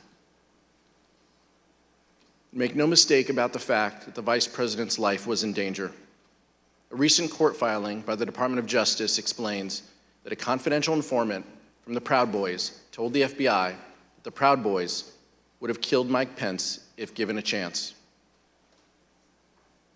This witness, whom the FBI affidavit refers to as W1, stated that other members of the group talked about things they did that day, and they said that anyone they got their hands on, they would have killed, including Nancy Pelosi. W1 further stated that members of the Proud Boys said that they would have killed Mike Pence if given a chance. We understand that congressional leaders and others were evacuated from the Capitol complex during the attack. We'd like to show you what happened after the vice president was evacuated from the Senate. Select Committee has obtained never-before-seen photos from the National Archives that show Vice President Pence sheltering in a secure underground location as rioters overwhelmed the Capitol. At 4:19 p.m., Vice President Pence is seen looking at a tweet the president had just sent, a tweet asking the rioters to leave the Capitol. After 4.5 hours spent on working to restore order, the Vice President returned to the Senate floor to continue the certification of electors. So Vice President Pence was a focus of the violent attack. Mr. Jacob, did the Vice President leave the Capitol complex during the attack? He did not. Can you please explain why the Vice President refused to leave the Capitol complex? When we got down to the secure location, Secret Service directed us to get into the cars, which I did, and then I noticed that the Vice President had not. So I got out of the car that I had gotten into, and I understood that the Vice President had refused to get into the car. The head of his Secret Service detail, Tim, had said, "I assure you we're not going to drive out of the building without your permission." And the Vice President had said something to the effect of, "Tim, I know you, I trust you, but you're not the one behind the wheel." And the Vice President did not want to take any chance that the world would see the Vice President of the United States fleeing the United States Capitol. He was determined that we would complete the work that we had set out to do that day, that it was his constitutional duty to see through, and that the rioters who had breached the Capitol would not have the satisfaction of disrupting the proceedings beyond the day on which they were supposed to be completed. Let me see if I understand this right. You were told to get in the cars, and how many of the Vice President's staff got in the cars while he did not? Most of us. During our investigation, we received testimony that while the Vice President was in a secure location within the Capitol complex, he continued the business of government. We understand that the Vice President reached out to congressional leaders, like the Acting Secretary of Defense and others, to check on their safety and to address the growing crisis. In addition, the Vice President's Chief of Staff, Mark Short, made several calls to senior government officials. Here's Mr. Short's testimony regarding his call with Representative Kevin McCarthy. He indicated that he had had some conversation. I don't recall whether it was with the president or with somebody at the White House, but I think he'd expressed frustration that not taken the circumstance as seriously as they should in that moment. All right. So Mr. McCarthy indicated he'd been in touch with someone at the White House, and he conveyed to you that they weren't taking this as seriously as they should. You have to answer yes or no. Yes. Okay. While the vice president made several calls to check on the safety of others, it was his own life that was in great danger. Mr. Jacob, did Donald Trump ever call the vice president to check on his safety? He did not. Mr. Jacob, how did Vice President Pence and Mrs. Pence react to that? With frustration.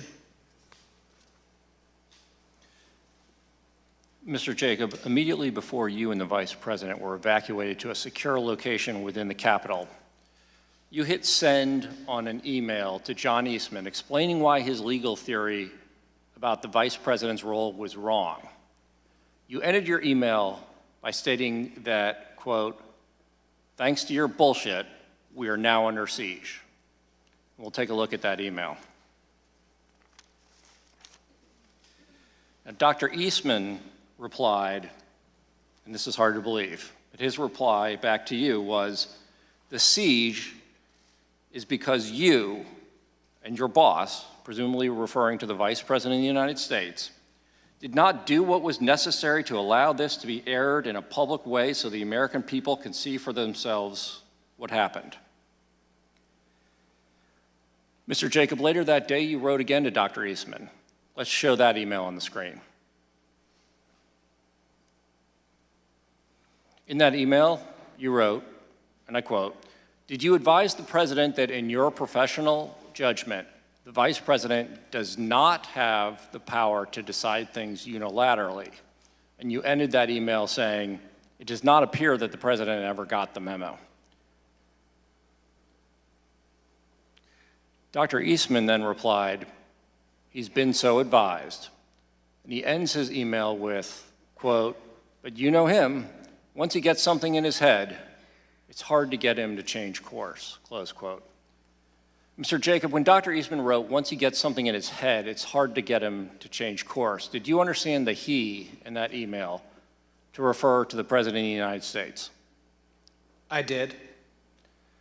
And Mr. Jacob, did you hear from Dr. Eastman further after the riot had been quelled? And if so, what did he ask? Late that evening, after the joint session had been reconvened, the vice president had given a statement to the nation saying that violence was not going to win, freedom wins, and that the people were going to get back to doing their work.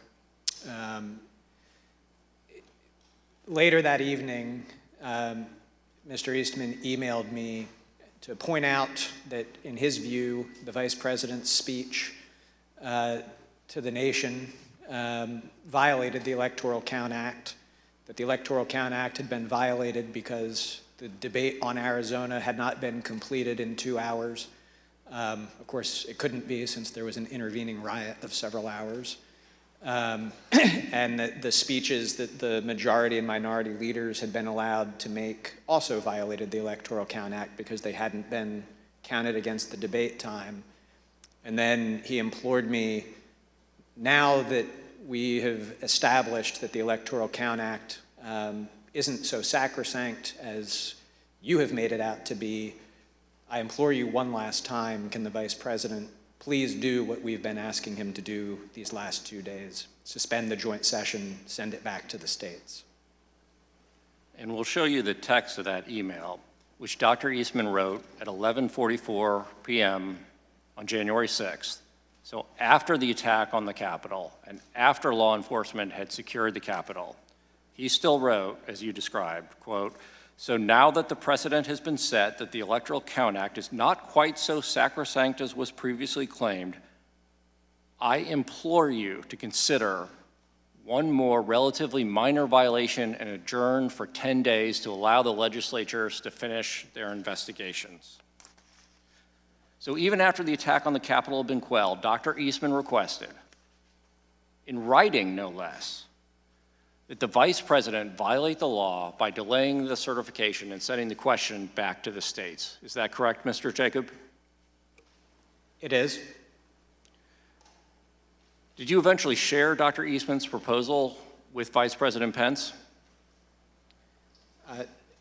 Not right at that time, because the vice president was completing the work that it was his duty to do.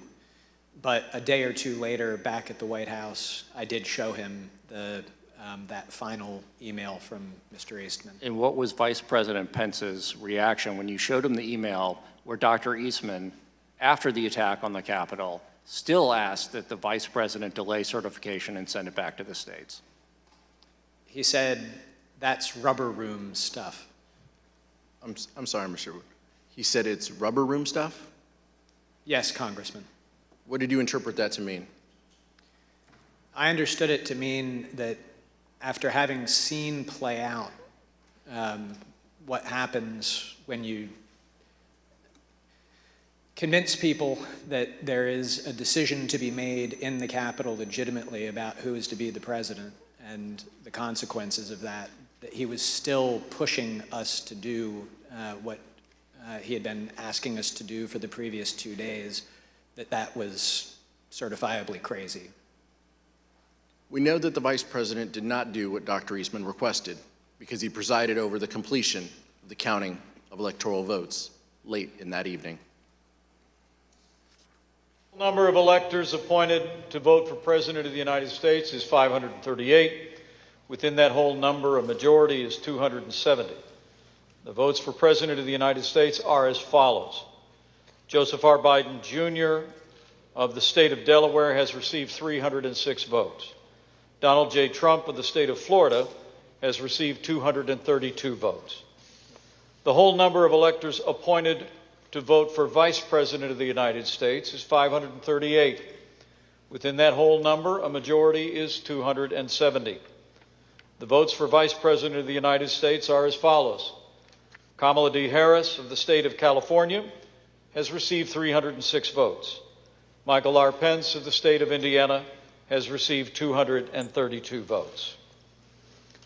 The announcement of the state of the vote by the President of the Senate shall be deemed a sufficient declaration of the persons elected President and Vice President of the United States, each for the term beginning on the 20th day of January, 2021, and shall be entered together with the list of the votes on the journals of the Senate and the House of Representatives. Mr. Jacob, we heard earlier that you and the vice president and the team started January 6th with a prayer. You faced a lot of danger that day, and this is a personal question. But how did your faith guide you on January 6th?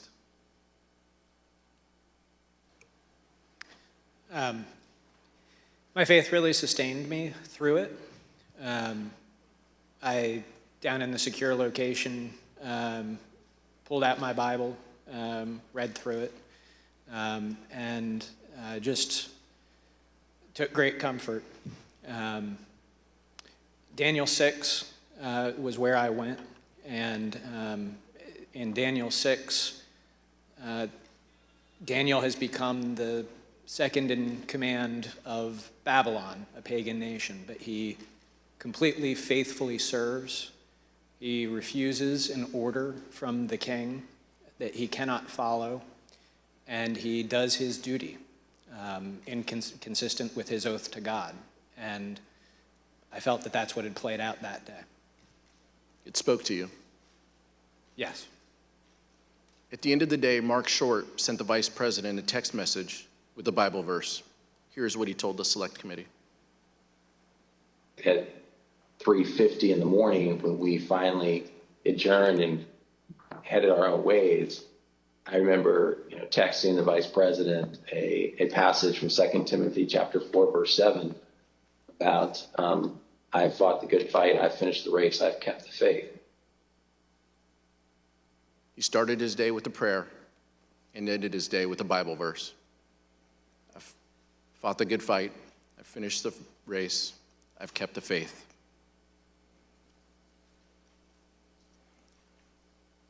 White House attorney Eric Hirschman testified that the next day, January 7th, he received a call from Dr. Eastman.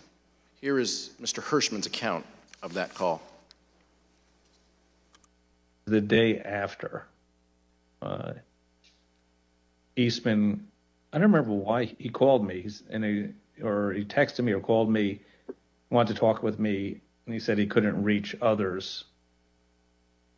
And he started to ask me about something dealing with Georgia and preserving something potentially for appeal. And I said to him, "Are you out of your effing mind?" Right? I said, "I only want to hear two words coming out of your mouth from now on: orderly transition." And I screamed, I said, "I don't want to hear any other effing words coming out of your mouth, no matter what, other than orderly transition. Repeat those words to me." And I screamed, eventually he said, "Orderly transition." I said, "Good, John. Now I'm going to give you the best free legal advice you're ever getting in your life. Get a great effing criminal defense lawyer. You're going to need it." And then I hung up on him. In fact, just a few days later, Dr. Eastman emailed Rudy Giuliani and requested that he be included on a list of potential recipients of a presidential pardon. Dr. Eastman's email stated, quote, "I've decided that I should be on the pardon list, if that is still in the works." Dr. Eastman did not receive his presidential pardon. So let's see what Dr. Eastman did as a result when he was deposed by this committee. I assert my Fifth Amendment right against being compelled to be a witness against myself. Did the Trump legal team ask you to prepare a memorandum regarding the vice president's role in the counting of electoral votes at the joint session of Congress on January 6, 2021? Yeah. Dr. Eastman, did you advise the President of the United States that the Vice President could reject electors from 7 states and declare that the President had been reelected? Yeah. Dr. Eastman, the first sentence of the memo starts off by saying 7 states have transmitted dual slates of electors to the President of the Senate. Is that statement in this memo true? Fifth. Did President Trump authorize you to discuss publicly your January 4th, 2021 conversation with him? Fifth.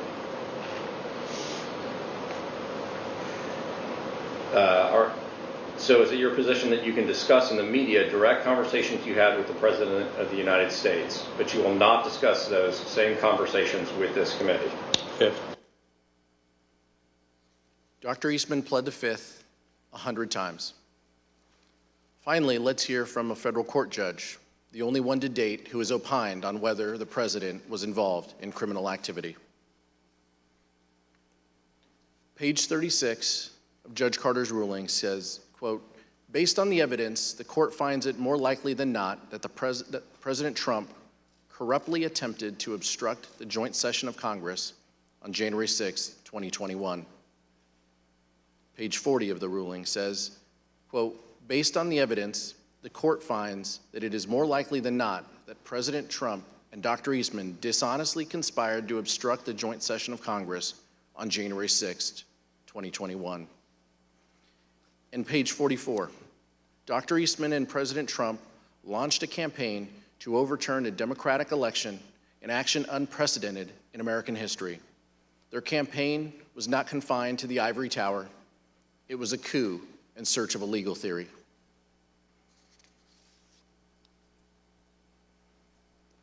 Mr. Jacob, what would have happened to our democracy if Vice President Pence had gone along with this plan and certified Donald Trump as the winner of the 2020 election? So there would have been short-term and long-term effects. The short-term I previously described, a constitutional jump ball situation, political chaos in Washington, lawsuits, and who knows what happening in the streets. And you would have had the Vice President of the United States having declared that the outcomes of these state elections were incorrect. So for all of those reasons, there would have been significant short-term consequences. But in the long term, we would have established a situation where a vice president would have asserted that one person could have the authority to determine the outcome of an election, which is antithetical to everything in our democracy, is antithetical to the rule of law. And so it would have been significant impacts, both in the short and the long term. Judge Ludig, in the statement you released earlier today, you wrote that the efforts by President Trump to overturn the 2020 election were, quote, the most reckless, insidious, and calamitous failures in both legal and political judgment in American history. What did you mean by that?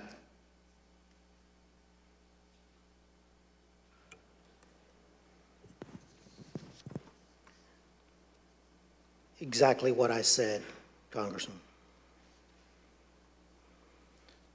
Thank you, Judge. Thank you, Mr. Jacob. Mr. Chairman, I yield back.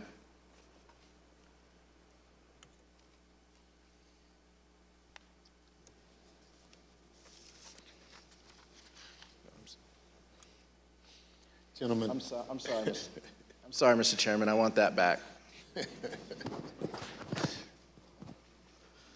Mr. Chairman, this was an informative hearing, a powerful hearing. I'm grateful for your leadership and the leadership of the distinguished Vice Chair. Donald Trump knew he lost the 2020 election, but he could not bring himself to participate in the peaceful transfer of power.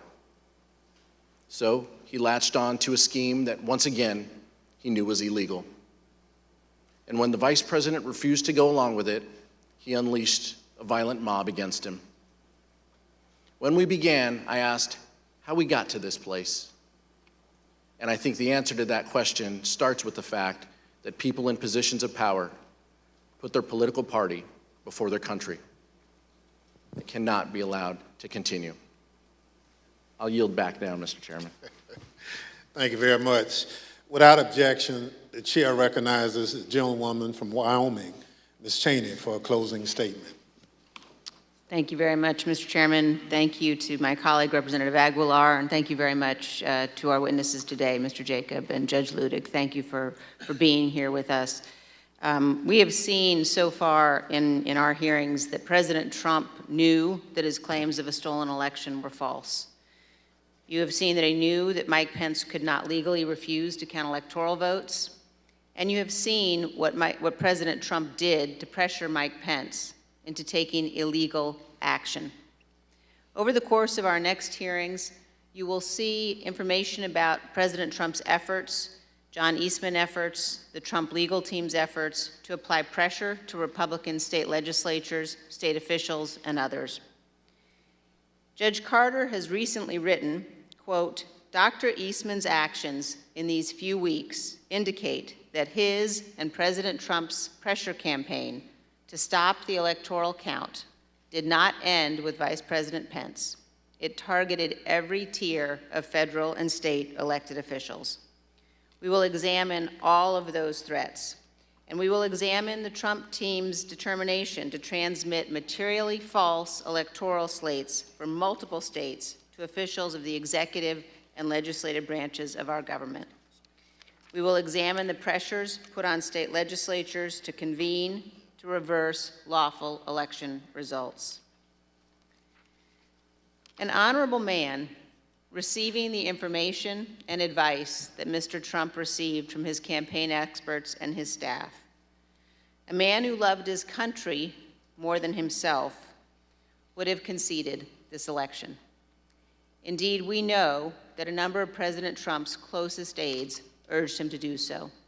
This committee will address all of these issues in greater detail in the coming weeks. Mr. Chairman, I yield back. Young lady yields back. Judge Ludig and Mr. Jacob, our nation owes you a great debt for your knowledge, integrity, and your loyalty to our Constitution. You and Vice President Pence are exactly the people our nation needed at a critical time. You had the courage to do what was right. In the weeks leading up to January 6th, many people failed this test when they had to choose between their oath to the country or the demands of Donald Trump. But there were others who, like you, stood tall in the face of intimidation and put our democracy first. They include the judges who rejected the bogus claims of election fraud, the senior Justice Department officials who stood up to Donald Trump, and the state officials whom we will hear from at our next hearing. We are deeply grateful to your courage and devotion to our country. There are some who think the danger has passed, that even though there were violence and a corrupt attempt to overturn the presidential election, the system worked. I look at it another way. Our system nearly failed and our democratic foundation destroyed, but for people like you. Judge Loudermilk, I want to give you an opportunity to share your thoughts on the ongoing threat. You've written the clear and present danger to our democracy. Now is that former President Donald Trump and other political allies appear prepared to seize the presidency in 2024 if Mr. Trump or one of his anointed candidates is not elected by the American people. What do you mean by this?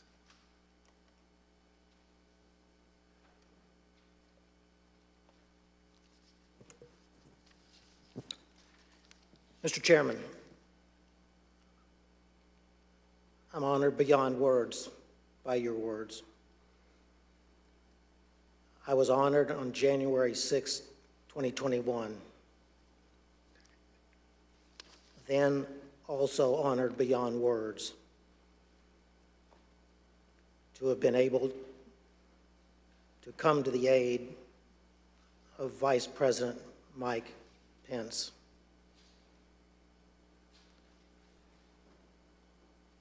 I prayed that day, just like the Vice President prayed that day. I believe we may have prayed the same prayer to the same God. I prayed that same prayer with my wife this morning before I came into these hearings.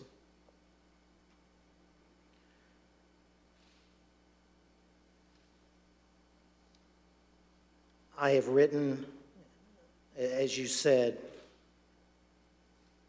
Chairman Thompson, that today,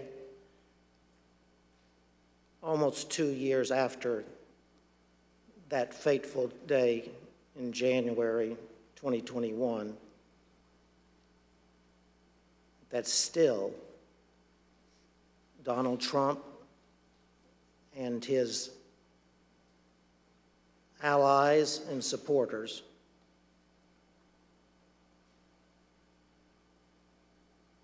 are a clear and present danger to American democracy. That's not because of what happened on January 6th. It's because to this very day, the former president, his allies and supporters pledge that in the presidential election of 2024, if the former president or his anointed successor as the Republican Party presidential candidate were to lose that election, that they would attempt to overturn that 2024 election in the same way that they attempted to overturn the 2020 election, but succeed in 2024 where they failed in 2020. I don't speak those words lightly. I would have never spoken those words ever in my life, except that that's what the former president and his allies are telling us. As I said in that New York Times op-ed, wherein I was speaking about the Electoral Count Act of 1887, the former president and his allies are executing that blueprint for 2024 in open and plain view of the American public. I repeat, I would have never uttered one single one of those words unless the former president and his allies were candidly and proudly speaking those exact words to America. Chairman, thank you for the opportunity to appear here today for these proceedings.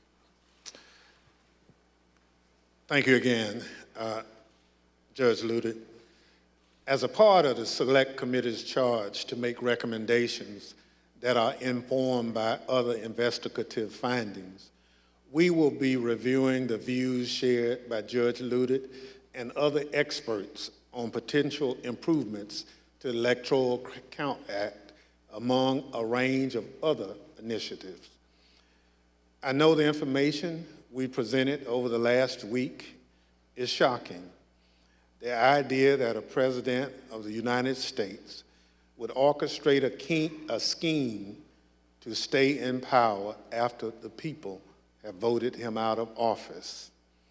We're able to present this information because so many witnesses have cooperated with our probe. But the fact is, there are more people with direct knowledge, with evidence germane to our investigation. I ask those who might be on the fence about cooperating to reach out to us. The committee's website address is being displayed behind me, january6.house.gov. There you can view the evidence we presented in our hearings and find a tip line to submit any information you might think would be helpful for our investigation. And despite how you might not think it's important, send us what you think. And I thank those who sent us evidence for their bravery and patriotism. Without objections, members will be permitted 10 business days to submit statements for the record, including opening remarks and additional questions for the witnesses.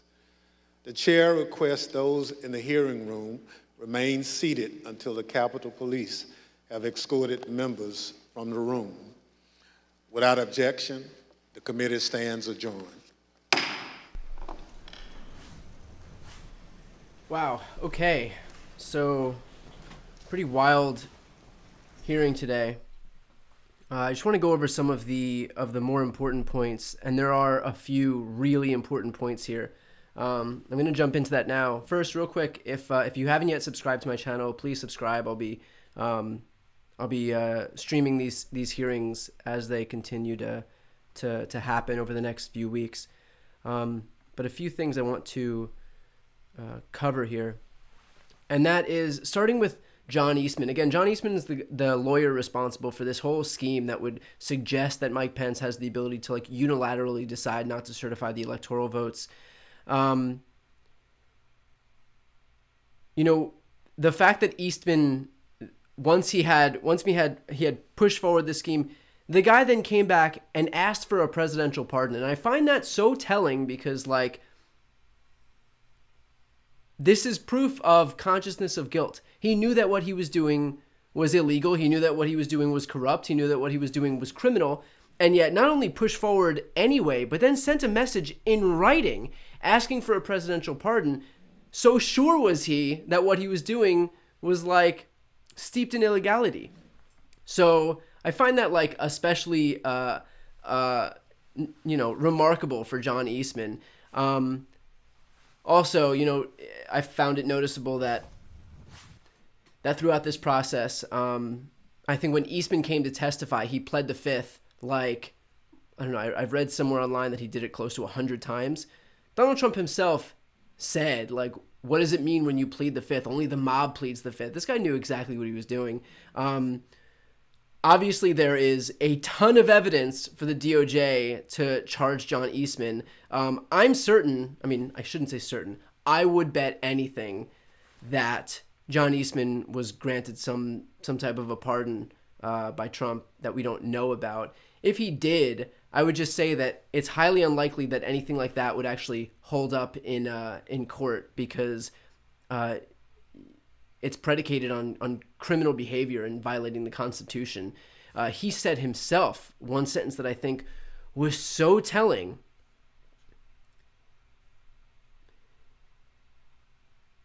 Here's that sentence. Ready? Called for one more relatively minor violation of the Electoral Count Act. Because he said, well, the Electoral Count Act was already violated by virtue of there not being 2 hours to debate Arizona's election objections.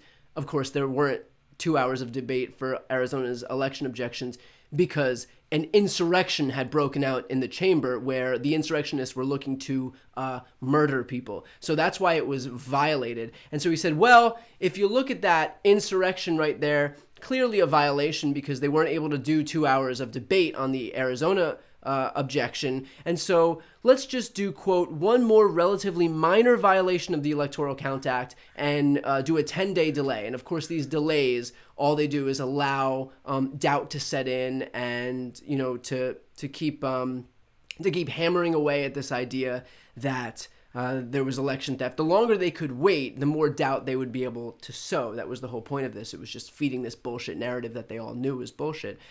But Eastman did this in writing. He called for a violation of the Electoral Count Act in writing. Add that to the litany of other things that he's done, just being the architect of this whole scheme to begin with, like the legal mind behind this whole scheme, the person who spoke at the Ellipse that day where they were inciting the insurrectionists to eventually go storm the Capitol.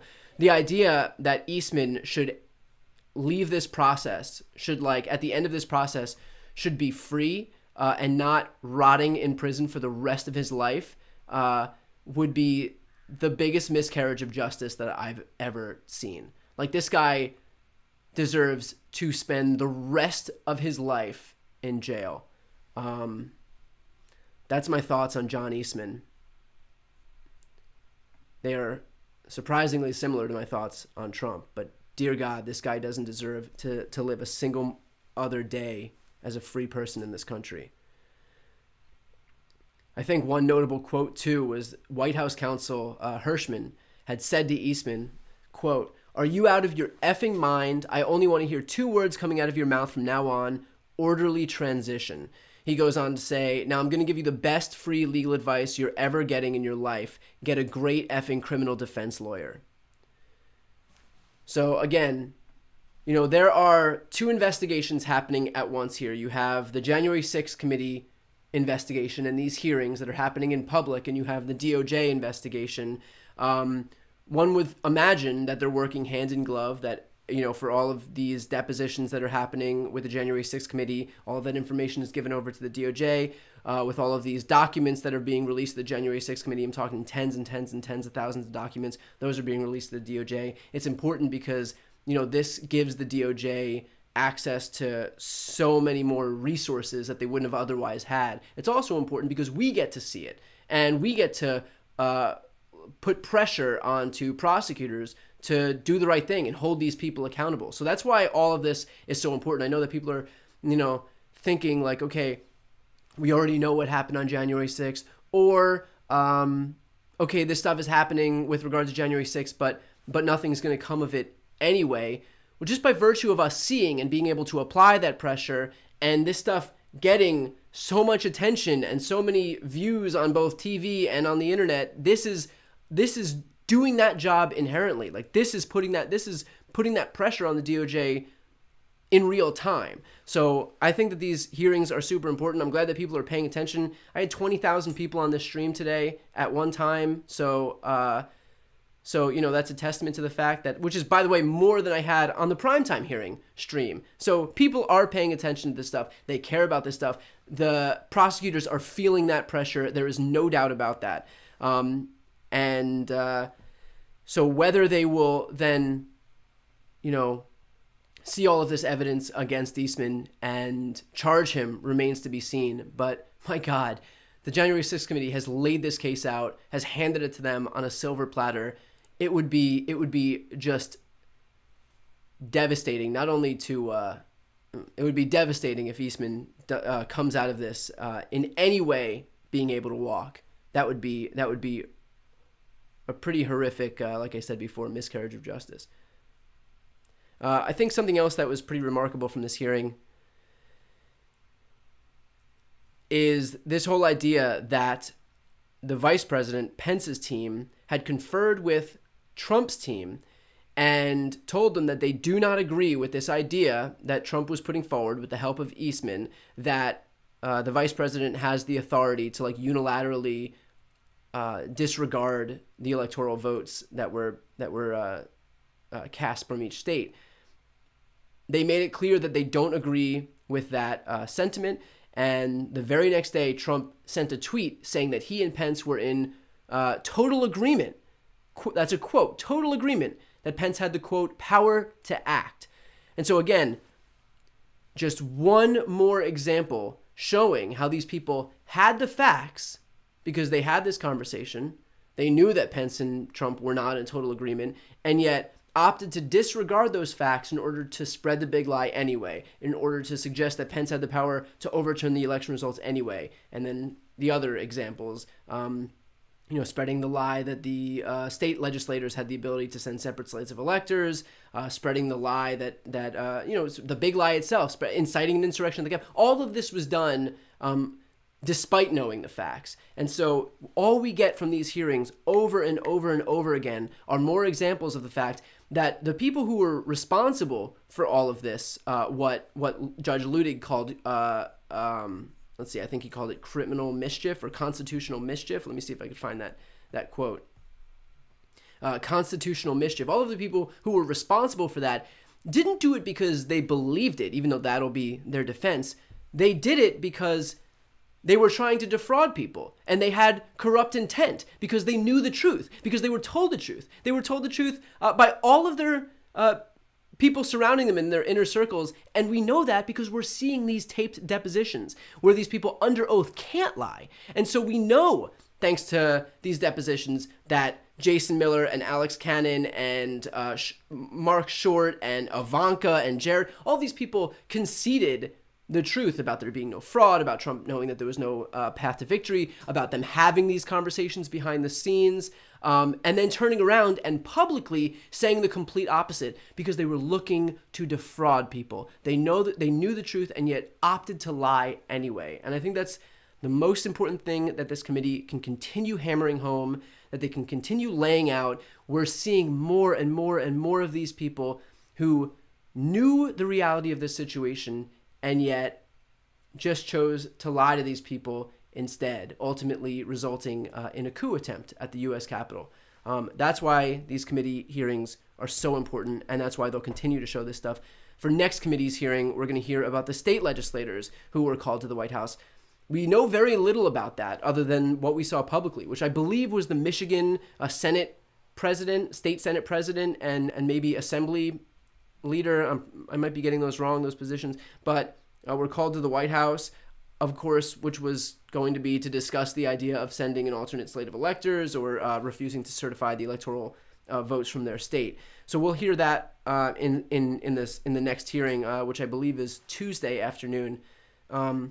With that said, one last request: if you haven't yet subscribed to this channel, please subscribe. That is the best way to support my work. I'll be streaming these hearings as they continue to happen here.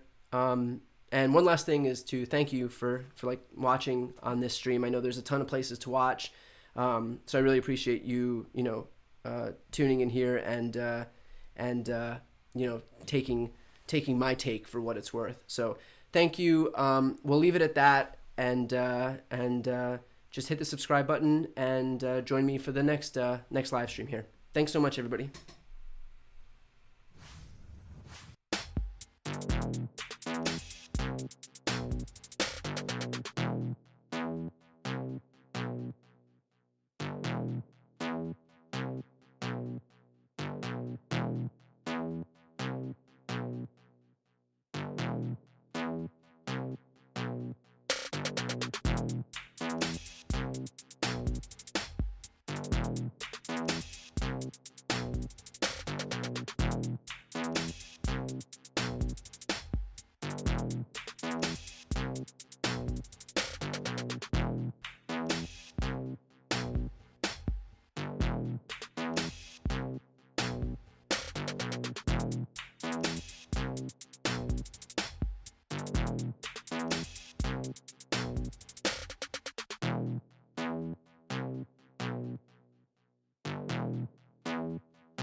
you.